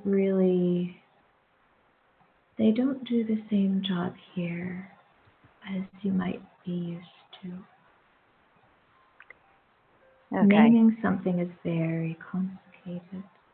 Is that why we were not supposed to speak of the name that was just said that you didn't like? Oh, John. Oh. No, you can speak of him all you like. I think he said not to. Just the other one. The other one you don't. I don't remember the other one. That's a good thing. Sometimes not remembering can be a gift. So then what do you call those things on your horns? And the unicorn sort of stops and looks at you. And its eyes like kind of widen. And it says, "What are you doing here?" Yes? Pisces. Yes? Pisces. What's up? I thought I'd never see you again. Well, you have 5 of those, so I think you can see me. And it just sort of breaks into a laugh. And it says, "Pisces, you've grown so much since you were a little girl. You're so funny. I wish I could have stayed. I'm sorry." Hold on. So you know me since I was a kid. So am I part horse? Wait, the unicorn just related, like you. Yeah. The unicorn just laughs and says, "Of course not. I'm not part horse. You're not part horse. None of us are part horse. Horses are silly. You, my darling, are something much rarer, but also more common in a way." Like what? Well, did you feel that pull in the forest? No. Oh, you didn't hear me calling you to come this way? Why would you be calling me? I don't know you. I wanted to see you. I wanted to see what you've become. And then the unicorn sort of looks at you and sort of like almost sort of seems a little bit shaken by something that they see in you, and says, "Did you encounter the babies?" What babies? "The small ones, the crawling ones." The caterpillars? Oh, don't call them that. They don't like it. So what are they? They're larvae. Of what? Oh, you don't want to know. I do want to know. Pray you never encounter them. John said the same thing. Oh, wait, and then the unicorn sort of looks at you. The unicorn looks at Kaijusti and says, "What exactly do you mean?" I mean, he said the same thing about the larvae. How did he know about them? I don't know. How do you know about them? I made them. Oh, of course. Okay. Why? You seem not happy about them, so why did you make them? Oh, they were a failure. How does he know about them? I didn't ask him. I just assumed he knew by virtue of being in this creepy forest for long enough, but, you know. And the unicorn's sort of, the flanks are shaking at this point. And are sort of like it seems really almost like uncomfortable in its skin. and it says, "I'd hoped you would not ever have to find out about the babies. I'm afraid that time has passed. And I'd like you to all roll initiative, please." Okay. No. Here we go. Okay. Terrible. I got a Oh. 5. Oh no. Got All right. 8.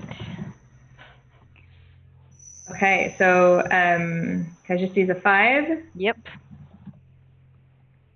Who said 8? Sana has 8. Sana 8. Kagi and Pisces? Oh, 16. Okay, Pisces. I got Kagi was 10. Kagi 10. All right. So this is interesting. So as this creature seems almost to melt slightly. It still looks like a unicorn, but like a kind of Salvador Dali kind of melted version of one. Everything seems to be just kind of dripping. It's like it's the corners of its eyes that are on its face are kind of like running down its face. So you've got this almost like bloody slit down its face, and you've got, and bits of its flesh are just hanging, almost like a melted candle. And its voice is distorted in this same way. It just sort of sounds very strange. It's saying, "I hoped you wouldn't ask." And it seems almost pained. It seems not, it's not gleeful about this. It seems like this is something that it has to do as opposed to something that it wants to do. Oh, interesting. But certainly the calm, the sort of the calm that you've been feeling is gone, and everything seems a little bit less glimmery. The trees that all seemed like very similar and beautiful, they're now kind of gnarled and far older than trees should ever be, and half of them are rotten, and you can see grubs sort of crawling inside them. And the pine needles are all rotten and slippery under your feet. So this is now the environment in which you are. So this creature sort of rears up, but it does not go first. In fact, that is Pisces. Pisces, you get to begin this battle. It's just the horse that we're facing. No larvae, right? Not that you can see. So far. I don't want to. But okay. You don't want to? You can run away. No, because I want to cast inflict wounds, but I don't want to touch it. That thing. Okay. Whatever it is. Uh-huh. I'm gonna like touch it. You're gonna touch it? I'm gonna touch Do it. Okay. I'm gonna like vomit a little bit in my mouth, but I'm gonna touch it. And I'm gonna cast inflict wounds. Inflict wounds is powerful. Okay, wow, yeah, that is definitely powerful. All right. Not 20. Nice. Wow. Okay. All right. So what is that? How much are you doing here? 4d10. Okay. Yeah, 4d10. Damn, because it's a crit. Oh, wait, did I double the dice? No, it's inflict wounds is no, you have to make a no, it's 3d. Yeah, it's supposed to be 3. No, second level. Is it in a second level spell slot? Mm-hmm. Then yes, it's 4d10. Okay, so as a crit, does it double the dice? As a crit, it would be 8d10, I guess. Yeah, it doubles, right? Wow, yes.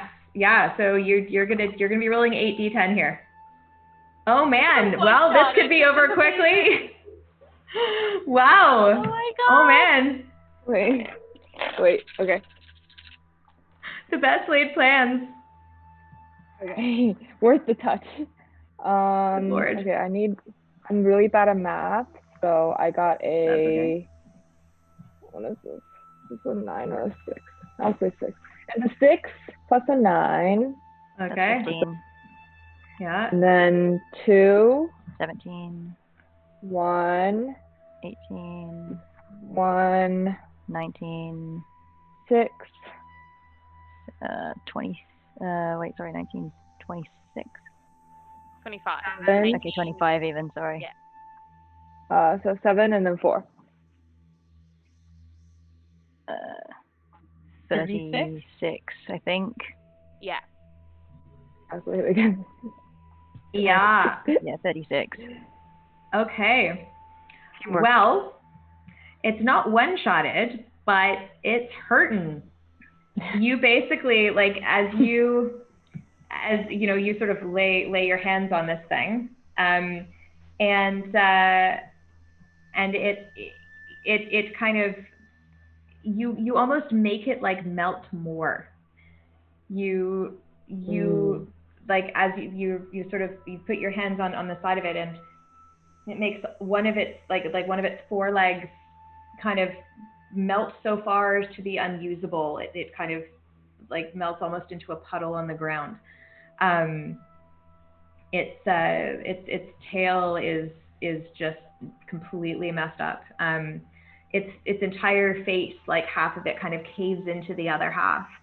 So part of its face is just like collapsed into a mess of what looks almost like blood, but doesn't run like blood, and flesh and bone.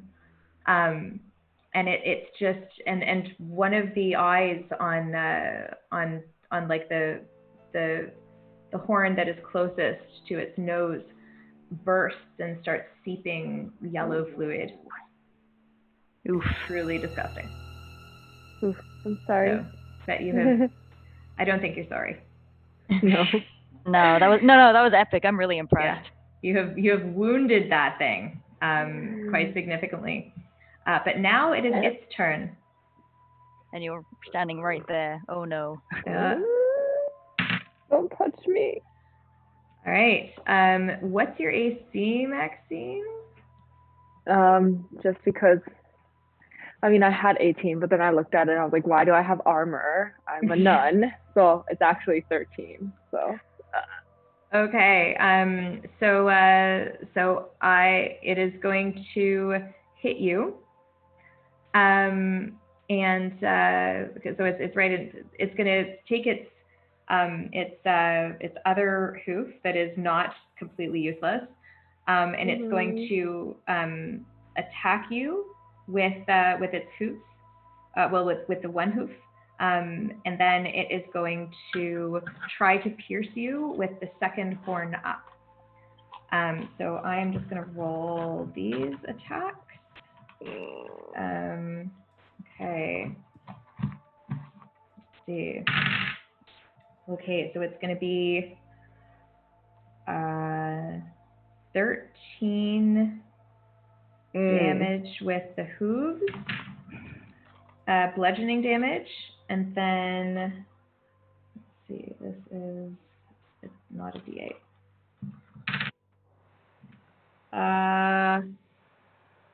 And then another 12 with 12 damage with its horn. I'm sorry, I rolled really well. Yikes. So what's the total? That is 25 damage. Are you still up? Are you? I think you might be down. Yes, I'm barely up. You're up. Oh, amazing. Okay. I have 5 left. Wow. All right. Well, so basically, well, I mean, so this thing like basically like tears at you with its one good hoof, and then like stabs at you with its horn, trying very hard to avoid the horn that is seeping fluid. Ooh. But with the second horn, which is the longest one, it sort of it kind of pierces kind of like into your shoulder, and and you're bleeding pretty badly.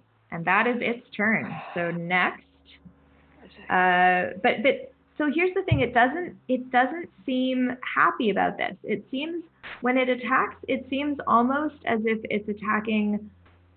Like it doesn't seem to be angry or upset. It almost seems to be attacking this because it knows it's supposed to. Almost as if it's playing a part.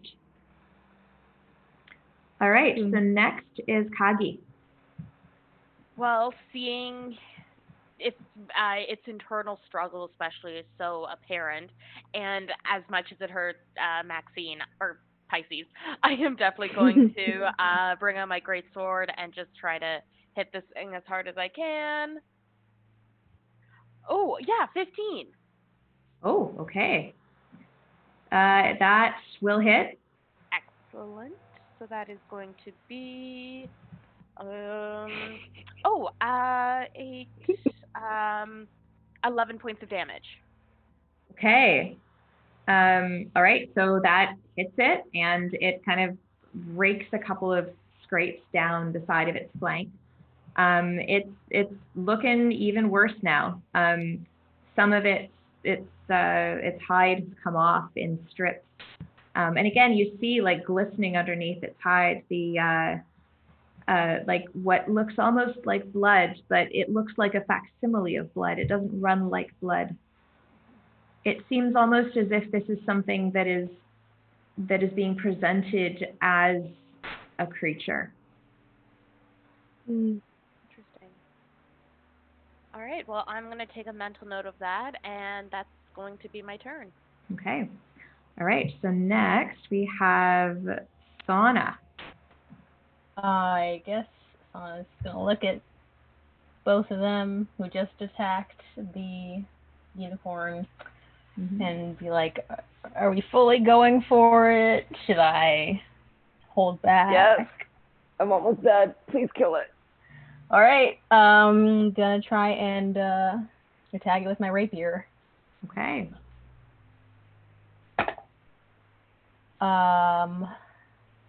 18. That will hit. And since these two are still right in melee range with it, right? All right. So then I can also do sneak attack damage, right? I think. Okay. I think so.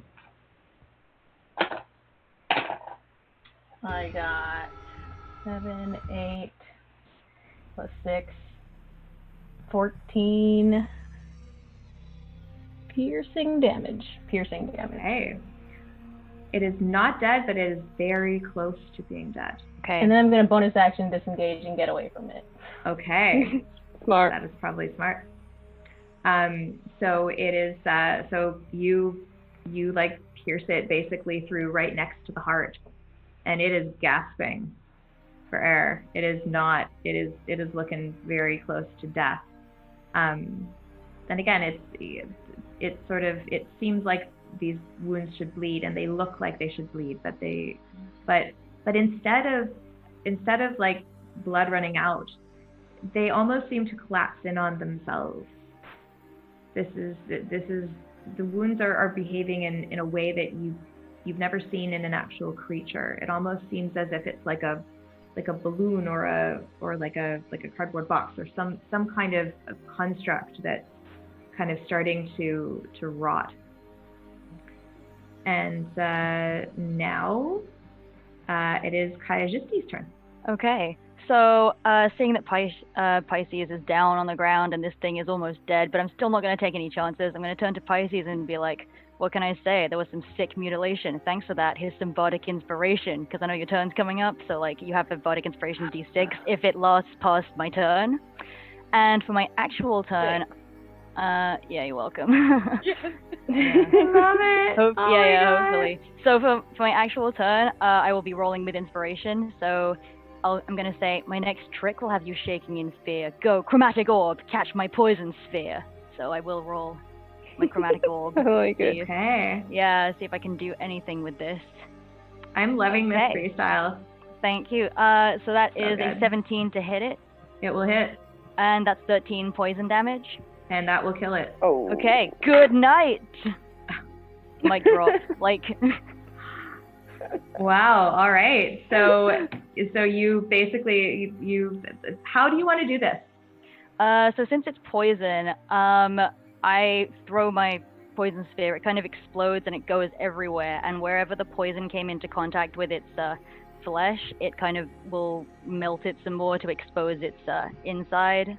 That will be, and it will. I guess it will kind of. I don't know exactly how the creature will behave, but like that's kind of how that will happen. So it might disintegrate. It might smoke a bit.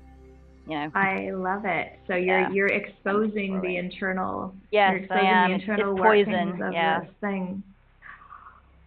Interesting. So what happens is that happens, and it kind of the poison kind of eats away at the structure of it, and it takes a little while, but it breaks down almost in like bit by bit. So not in a really particularly organic way, but it sort of seems as if it's being dismantled by some kind of process.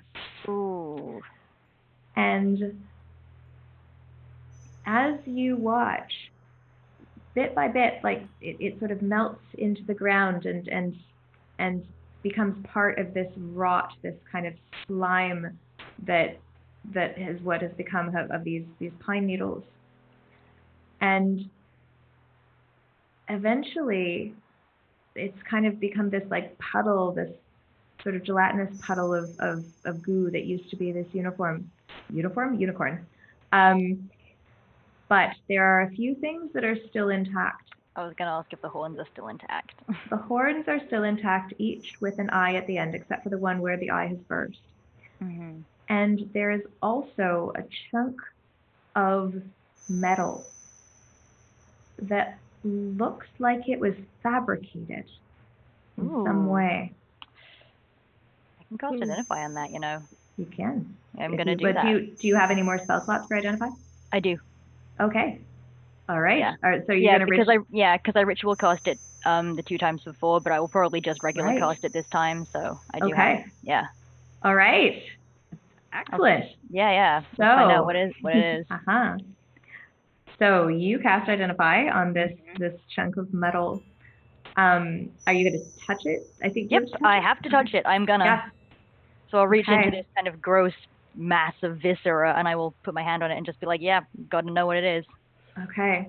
As you touch it, it's as if like an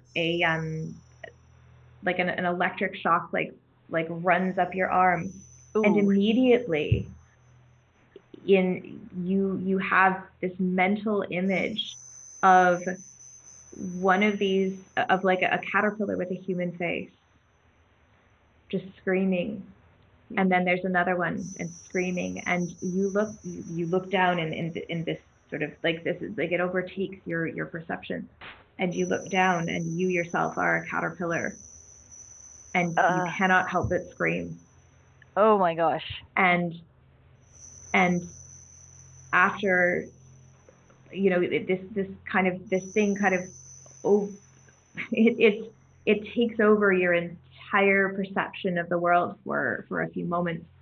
But you have already started to cast Identify. Yeah. So your magic kind of manages to overtake whatever magic is inside of this. And you identify this as what used to be called a memory stone. Oh. Which is funny because it's not a stone. Yeah. And it's not even really for memories necessarily. It's for perceptions. It's what certain casters who were powerful enough and passionate enough used to be able to make in order to capture their perceptions of something. You remember, having read about this once, that you can't trust a memory stone. But what you Okay. can trust is that somebody once felt the way that it tells you. So someone once felt like they were screaming. Okay. That is what you know about this. Okay. Hmm. And And so it the was rest of inside this. yeah. And so the rest of my party has just witnessed me hold onto this thing and shriek, right? Mhm. Okay. But they don't know what you saw. Okay. I suppose once I've stopped shrieking, I'll be like, okay, so this thing is a memory stone, and by the way, I don't look like a caterpillar to you guys, right? Nope. Okay, cool. That's really reassuring. You feel like a caterpillar? No, but I looked like a caterpillar But you to don't. myself. For like, Oh. okay, that's really reassuring. Thank you. I'm glad I'm not a caterpillar. Are you still holding it? I mean, after I'd finished the spell, I would put it back down. I'd probably drop it on the ground because I would rather not repeat that experience. Yeah. And I'll say, I mean, you can pick it up if you want, but don't recommend it. It made me think I was a caterpillar, and yeah, that was busted. I'm not cutting it. So that came out of. Yep. I mean, it did say that it created the larvae, so Hmm. I wonder if the larvae are aware that its creator is dead now. As you're talking, you hear some footsteps very close to you. And walking into the clearing, smiling as if nothing ever happened, is a man who looks very much like John. Oh. But he's alive. He's not hanging. Dead. He doesn't seem to have an eye in the middle of his belly. Okay. He doesn't look undead. Well, I mean, we have somebody in the party who can Hey, tell us. Kagi. I was gonna say, hey, Kagi, you want to do the thing again? See if he is. Yeah, I'm gonna use my last devise and sense to see if this is the same honest of dead John. Mm-hmm. It is not. It's not undead, but he's not quite right. It's not undead. Okay. So I guess if he's coming closer, I'll just be like, oh, hi, John. How's it going? Hey, John. John. How did you know? How did you know my name? You told us earlier. What do you mean? I just got here. What are you talking about? I mean, I'm the same John that we met. Or it's an earlier John. I just got here. Who are you? Why are you here? This is my family's land. I just came out here to check on the commotion. What are you doing here?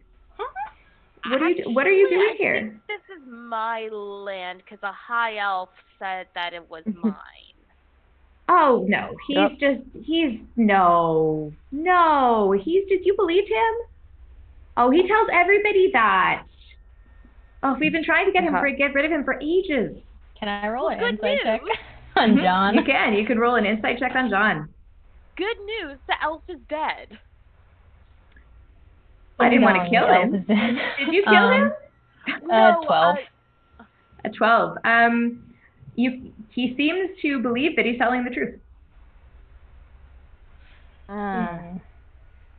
Yeah, no, you're all you look very strange. You look strange, and you look strange. Why are you on fire? What's this? You know. What? I mean, I'm willing. Like maybe it's an affectation. Like we've all had some fashion mistakes, and that's not a mistake. It looks great, but like, why are you here? Like this is not. Nobody comes out here. So you own the And how forest? do you know my name? Well, I own this part of the forest. Do you live here? The Van Noys own the next part of the forest. I mean, I don't live here. I live in the house that's just down the road. But why are you? What happened? And then he looks over at the pile of gore, and he says, "What's that?" And how do you know my name? Okay, look, there's you no just call everybody John? Are there okay, buddy. No, buddy. Like, there's no non-creepy way to put this. So I'm just gonna tell you how we know you. Okay. We saw a guy that looked like you hanging from a noose in a tree. He had a big old peeper in his middle body. He said his name was John. Looked exactly like you. You know, that's literally how we know it. And you look like the same guy. Don't ask me how that happened because we do not know. Look out for babies. Yeah. I think they lead to your downfall. Yeah. I don't know what to say. That makes two of us, bro. There's another. Can you show me this thing that you saw? Well, I don't know if he's still there. And also, I kind of don't want to. I mean, do we want to? We could. I mean, we have all night, so. Oh, it's like a bad place for you to be. Yeah. I don't know. Oh, could you have maybe met the half man and you thought he was me? I mean, no. You know, he's got same color robe, maybe. The half man, the man who's in the house, and then you put him together. He's so much fun. He's my father's favorite creation. Wait, what? Creation? Your father. Okay, there was. Are you sure? Are you sure that you've surely heard of my father? No, who's your father? He's the only one who creates things like that. What's your father's name? Was the unicorn your father? Well, his name is also John. Maybe that's why you know I was John, because you knew that he's my father. Are there any more Johns we should know about? I mean, John is a relatively common name. I mean, no offense. I suppose. Yeah, okay. Did your father look like you? Have you seen your father recently? Biological father. He must look like him. I mean, he's you know, his hair's a bit different colored and his eyes are a bit different colored and. When was the last time that you saw your father? Oh, just this morning. Oh. What? We had breakfast. A lot of things could have happened between now and this morning. I'm not sure what you mean, but I feel very threatened right now. Well, we just told you we saw someone that looked like you hanging from a tree. I feel like you should be able to follow this train of thought, John. Oh, but we're trying to protect you. But John, I don't. You said your father's eyes were different than yours. Yeah. Color. What color is your father's eyes? Oh, they're green. But they're not. What color are yours? Well, why don't you have a look? They're blue. Can you not tell? Are you colorblind? I've heard that people are colorblind. My father was trying to get a cure, but it ended up sort of melting people's eyes, and then that didn't really work very well. Oh. Sorry, DM question, because I remember the eye in John's middle was green. Was the Hank John eyes blue as well? Yes. Yeah. Cool. Pieces are coming together. I wonder if did your father ever kind of splice himself with any of his creations? I hope not. Your father's Should we just go back and see if we can find the other guy that looked like this guy, and then maybe he'll know more about it? Yeah, let's take him to it. Yeah, also, Pisces, you good over there? You look kind of rough. Oh, yeah. Yeah, you know, just got a gash across me, but, does anyone have any healing? You know what, I think I can heal. Can you heal yourself? Yeah, you can. I mean... So... Yeah. As a cleric, yes. Yeah. I mean, I was gonna offer if we did a short rest, I could sing a song of rest for you, but like I don't know if we have time to do that. I also have. Well, I mean, you can if you need to rest, then you're welcome. I mean, this is my land. You're welcome to take a little bit of a break. John, I can't. Yes. Do you have like a profession or something that you spend most of your time doing? Yeah, what do you do for a living? Do you just hang out around here, or? Well, I mean, this is my family's land. We have people who work the land. I'm meant to be apprenticed to my father's workshop, but I'm still learning. I'm learning very quickly. What does your father do? Well, he has a workshop, doesn't he? Well, you said he's a creator of some kind. He is. What kind of creator, though? He makes all kinds of amazing things. He makes things that nobody's ever seen. But like, magical or like well, of course. How else would you make anything? Well, you've got to use the materials in the world around you. Otherwise, the magic isn't grounded, is it? Has your father ever made things with eyes in the middle of their body? I've never seen one, but I mean, he makes things with eyes all over the place. Oh my goodness. Do you come to the woods a lot? Or do you I try to avoid it. It's not my favorite, but you know. But you know what goes on in the woods? I mean, there's trees and they grow, and there's squirrels and they eat nuts. And I've got some news for you. Mm-hmm. I'm not sure what you mean. This forest is bonkers. Yeah. Well, you know, anytime somebody makes something new, not everybody accepts it immediately. There's always a process by which people start to understand, and then they fear, but then they understand, and then they accept. Okay. That's how things go, isn't it?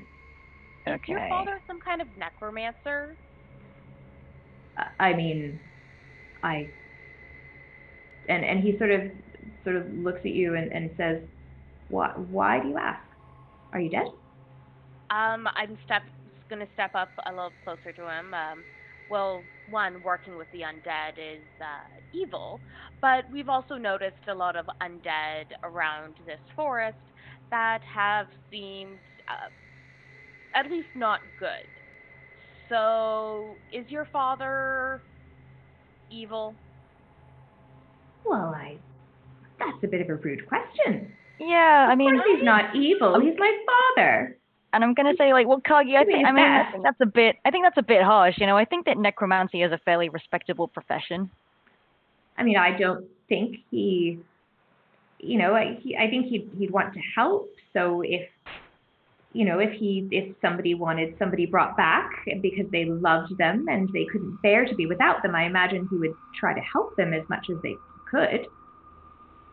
I can only imagine. He certainly tried that with my mother. It didn't work very well, but he tried his very best, and I cannot fault him for that. And I will always forgive him for what happened. How did that go, may I ask, since you brought it up? Well, it wasn't very pretty, but it wasn't entirely a failure. I got a few moments with her before she had to be put down. Okay. And he tried. He loved her dearly, just like he loved every John. He loved all of us. Okay. There was more Johns? Yeah, I just specifically asked that question, and the fact that you avoided it makes me feel bad.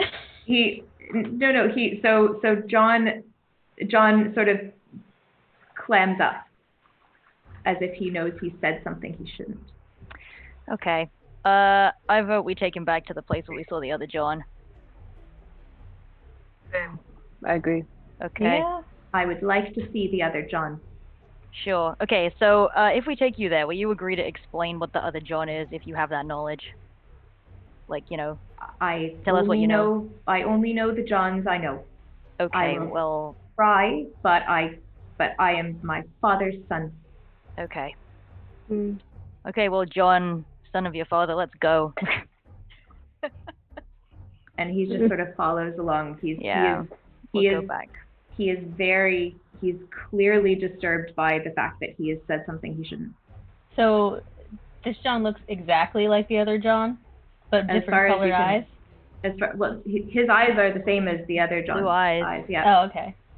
But the eye in the middle is green, but this one doesn't have that. Okay, so... It kind of sounds like he's cloning himself and calling them his children. Yeah, it kind of does. It's like where his father has just created like a bunch of clones. Like, this is so not... Yeah. But yeah, but like on our way there, I'm gonna be like, wait, so Kagi, you think that like people that work with undead are evil? Well, anything undead is evil. That's just. I mean, I am part of the. That's just my beliefs. I know others have different, but everything I've read, everything I've experienced, undead is evil, full stop. Okay. Well, I'm not sure how much I agree with that, but I'm not gonna get into the whole religious belief thing. We're at Amen. where we are right now, we need to focus on survival. So if you disagree, I respect that. And Okay, we will agree to disagree. Respect. Okay. And John's going to sort of like overhear you all talking about this, and he's going to sort of pipe up and say, I think that the question of evil is something that it's very complicated, and I think that sometimes people try their best, and they try, and even if they don't manage to do what they tried to do, they did their best for something they believed in. Yeah, I mean, I think morality is one of the most useless systems that people have ever come up with, but yeah. John has nothing to say to that. Yep. And he's just going to walk. And so it doesn't take you very long to get to the place where Other John was, but he's not there. Okay. What you do see is blood splatters everywhere. Is the fog still there? And, no, the fog has dissipated, but there's blood splatters, and John sort of looks at the blood, and he looks at you and he says, "Did you do this?" No, we did not. Did you do that? He goes to the blood, and he sort of sniffs it, and then he puts his finger in it, and he tastes it. Oh. And he says, "That is not supposed to be there." What is supposed to be there? Not blood. Blood is a sin. And he sort of turns around and he looks up, and he sees the hands on a string. Oh, and yeah. He is appalled. And he said, "Who put that there?" No clue. It was there when we came through. That is a sign. That is not supposed to be there. And he's sort of angry, but he's also confused. He doesn't even seem angry at you. He's clearly confused and terrified and upset, because this is clearly not how he believes the woods to be. Okay. And he says, who allowed this here? I don't know. Who trespassed here? What does it mean? Does it mean something specific? Yeah, this sign. That is the sign of hands. The sign of hands. That is not. Is it like a hands versus eyes kind of thing? Like a turf war? That is not. That is. It is not. It is not meant for here. It is not meant for anywhere, but especially not here. Those hands.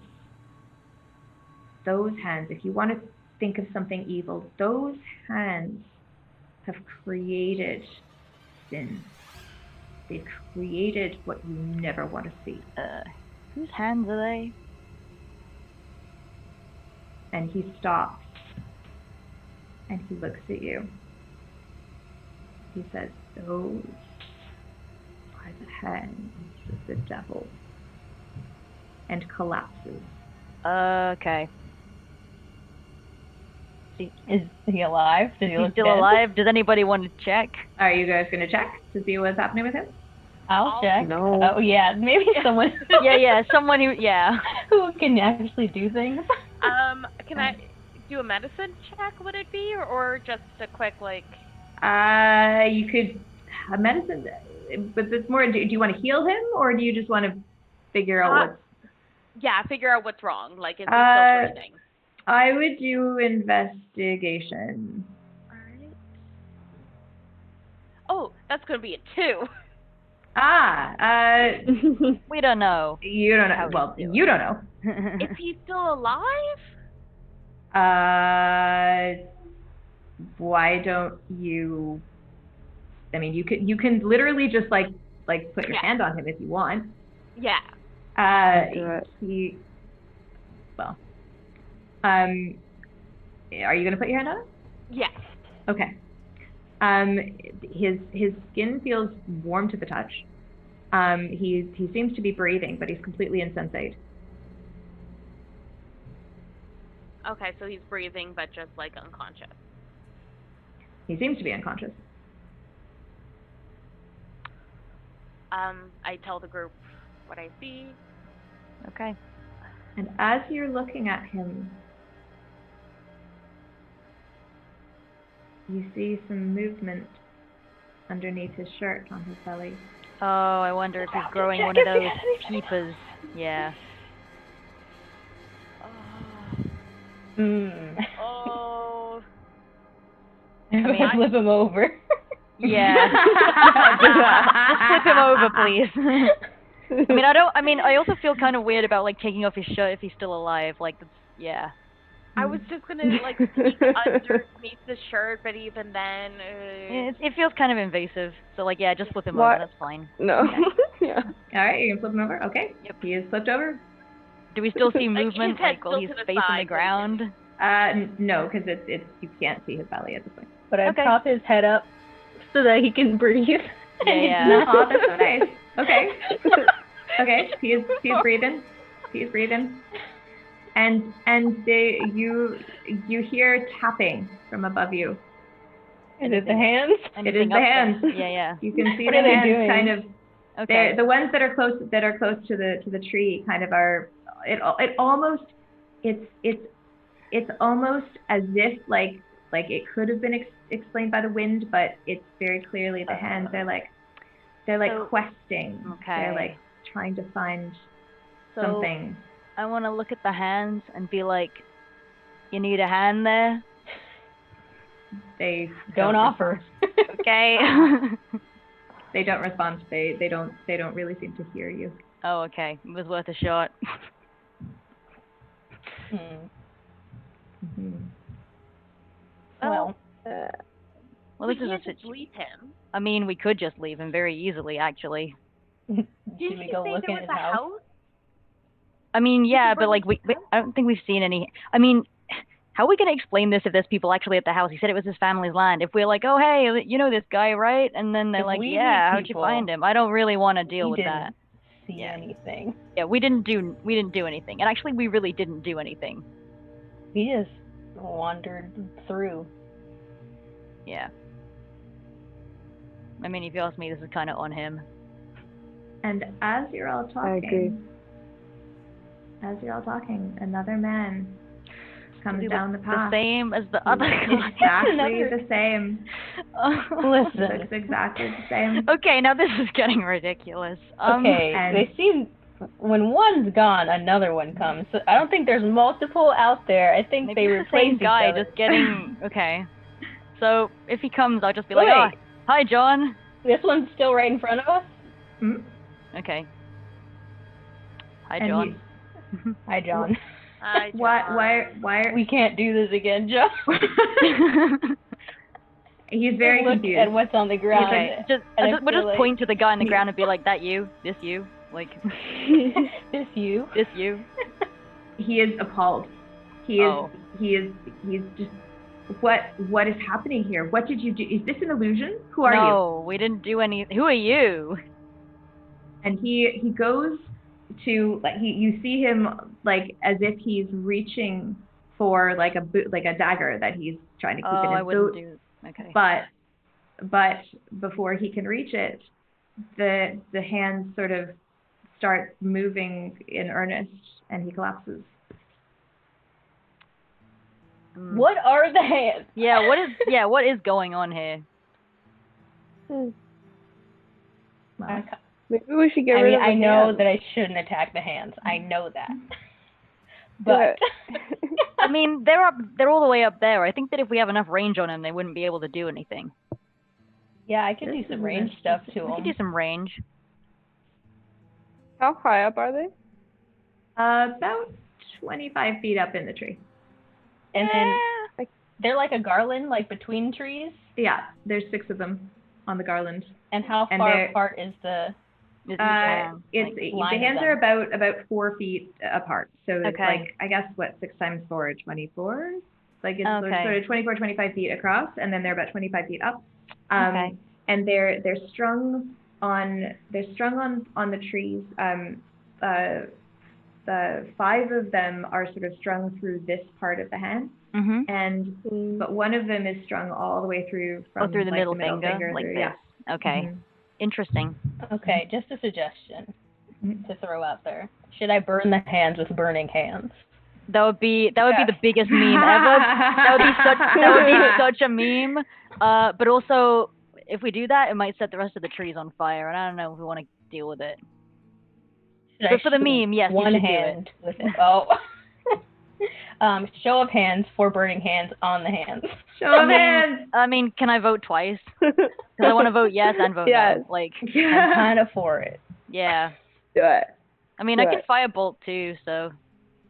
I'll just secret flame. We'll all take down the hands. Yeah. We'll join hands in this. Yeah, exactly. Fuck me. I'm here for it. This is I think there's a way we can all be handy. Wow. In this win. Yeah. Oh my god. Kagi, you want to lend a hand? Yeah. I really don't. Okay then. I'm gonna. Well, we kind of wanted. Yeah. Oh my goodness. I'm. You're gonna do it. Yeah, we're gonna do it. Okay. Should all right. Roll initiative? No, I don't. You don't really have to roll initiative if you're just gonna attack something. Yeah, we're gonna do that. If you start combat, then you roll initiative. But. Okay. Yeah, we're gonna attack it. Okay. All right. So what are you gonna? How are you? In what way are you going to attack? How are you gonna do this? I'm gonna forget how burning hands work. Hold on. Okay. So I'm going to go, my first attack is sure to revolt. Hope you're ready, because it's firebolt. And I will cast a firebolt. Okay. Yeah. Cast a firebolt, and you're going to have to roll to... Yeah. I will do that. At this point, I'm gonna use Tides of Chaos to give myself advantage on the hitting roll. Okay. Yeah, because why not? That is a soft 20. Okay, that'll definitely hit. Yep. Yeah, it only does 3 fire damage, but it does some damage. Okay, which of the hands are you gonna hit? I'm gonna hit the one that is strung through the middle finger, just because, that's a distinctive-looking one. Interesting. Okay, so you firebolt this hand. And there's a huge flash. Ooh. And you see as this, because you've hit the hand that has like the string all the way through, it ignites the string.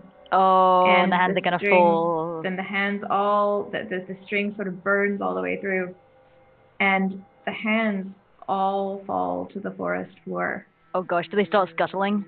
Is it like what's the hand? I'm just imagining it's like raining hands. That's It's raining hands. Hallelujah. Okay. This is not a hallelujah moment. No. So what happens is they scuttling around. Oh. In fact, they fall to the forest floor, and they lay there, and for a moment everything is silent, and then you hear John sobbing. Oh, the one. And which John? Sorry, the one that's not unconscious. Okay. And he's just crying, and he says, "I'm sorry." And the ground starts to shake. And the mist starts to roll in, and it becomes so thick very, very quickly that none of you can see, and the ground shakes more, and there's a huge crack as if the entire world is breaking from above you. And that is where we end today's session. Ooh. What unholy thing have we unleashed? Whoops. Oops. I don't know. I guess you'll see And next that week. is why Well, 2 weeks from now. 2 of us disappeared next week. Yeah. We've unleashed a fury. Wow. So I may be asking you all back. Honestly, I'd love that. Okay. It's super fun. Please. I would be Okay. game. Well, good. Awesome. So next week is actually Masks with DM Lily. I think next week is Masks. Yes. And then the following week, I think that there's a different game. I think Lily's running a different game. And then the following week is Masks again. But we come back to Blood in the Water in, I suppose, early November. So we have a month to wait and wonder. Oh, the suspense is gonna kill me. I'm really happy you guys have had fun. This is really fun. This has been really fun. Thank you. I'm starting to connect pieces from our first 3-shot of this too. Mm-hmm. So I'm thinking I know who John is, but which John is he as well? Oh, there's so much mystery. I'm loving it. I love it so much. Thank you. Yay! I love horror, so this is a lot of fun. Yeah, I love it too. It's like I'm always amazed at like the stuff that my brain can come up with. I'm like, ew, brain, gross. Why? But it does. It does do that. I don't know. And thank you to my equally creepy 11-year-olds too for designing the unicorn encounter. Yeah. Yes. Or Quidgecorn encounter. Yeah. So I think we have to. Can somebody text Lily? Tell her. All right. To tell her that we're we're doing our outros. Okay. Consider yourself texted. We are. All right. Or I think I have her on her email address. So if somebody could actually text her, that would be super awesome. I got her. Yay. Okay. So yeah, thank you all so much for coming in and playing.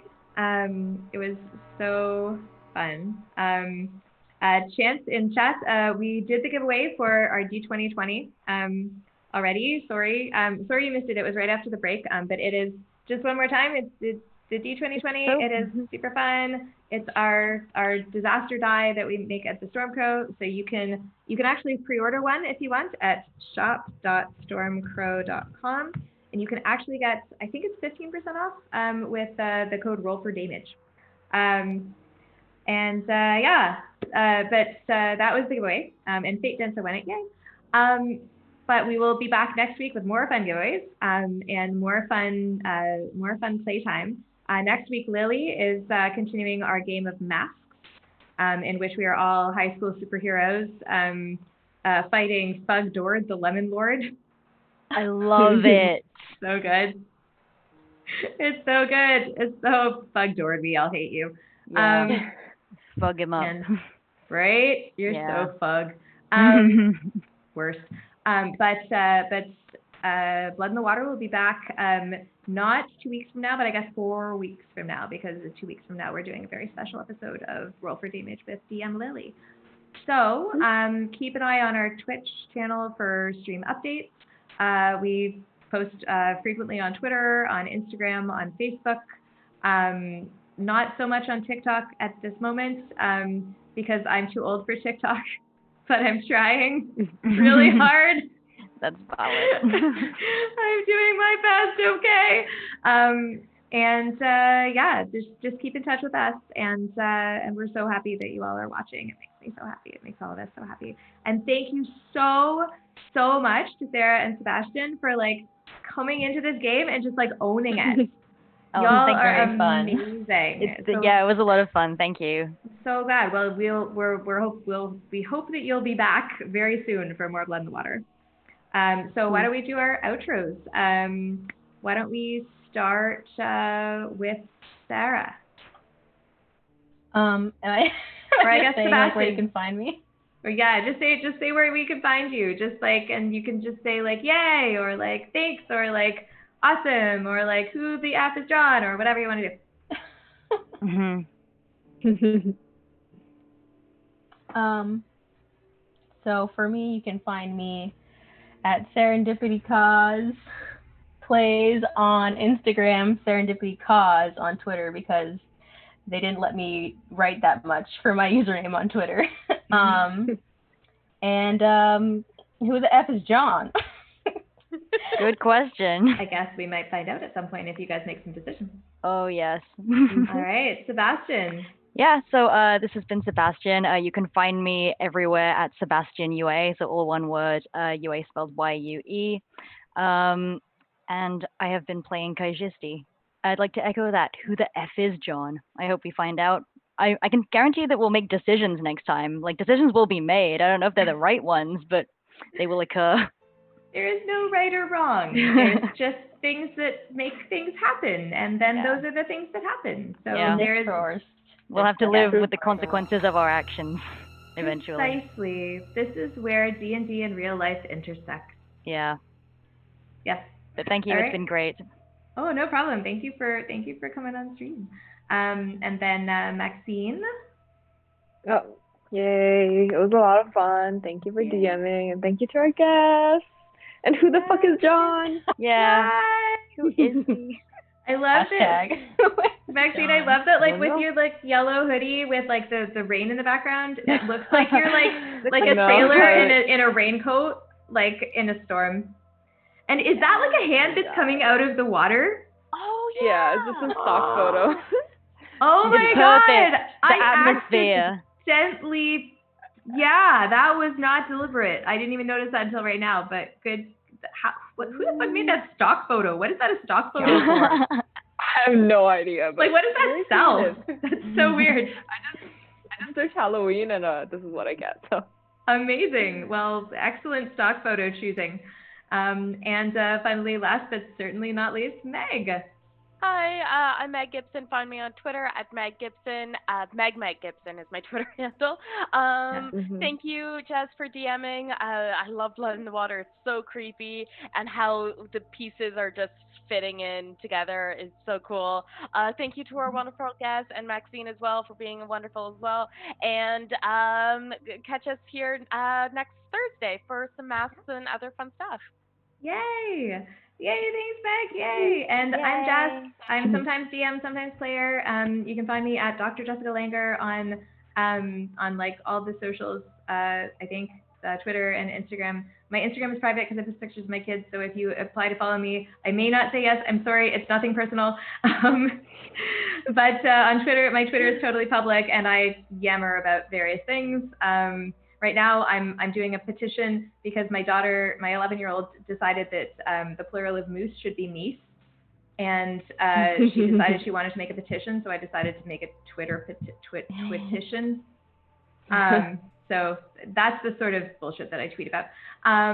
So yeah, and I don't know, I do other stuff. But yes, thank you all so much for joining us. It is really awesome to see all of you here every week. I love seeing familiar names in chat. It makes me so happy, and it makes me feel like we're a little community. So thank you, every single person who watched even for a moment. Thank you so much for watching and for being part of this with us. So yeah, we'll see you next week. Thanks again. Okay. Bye. Bye.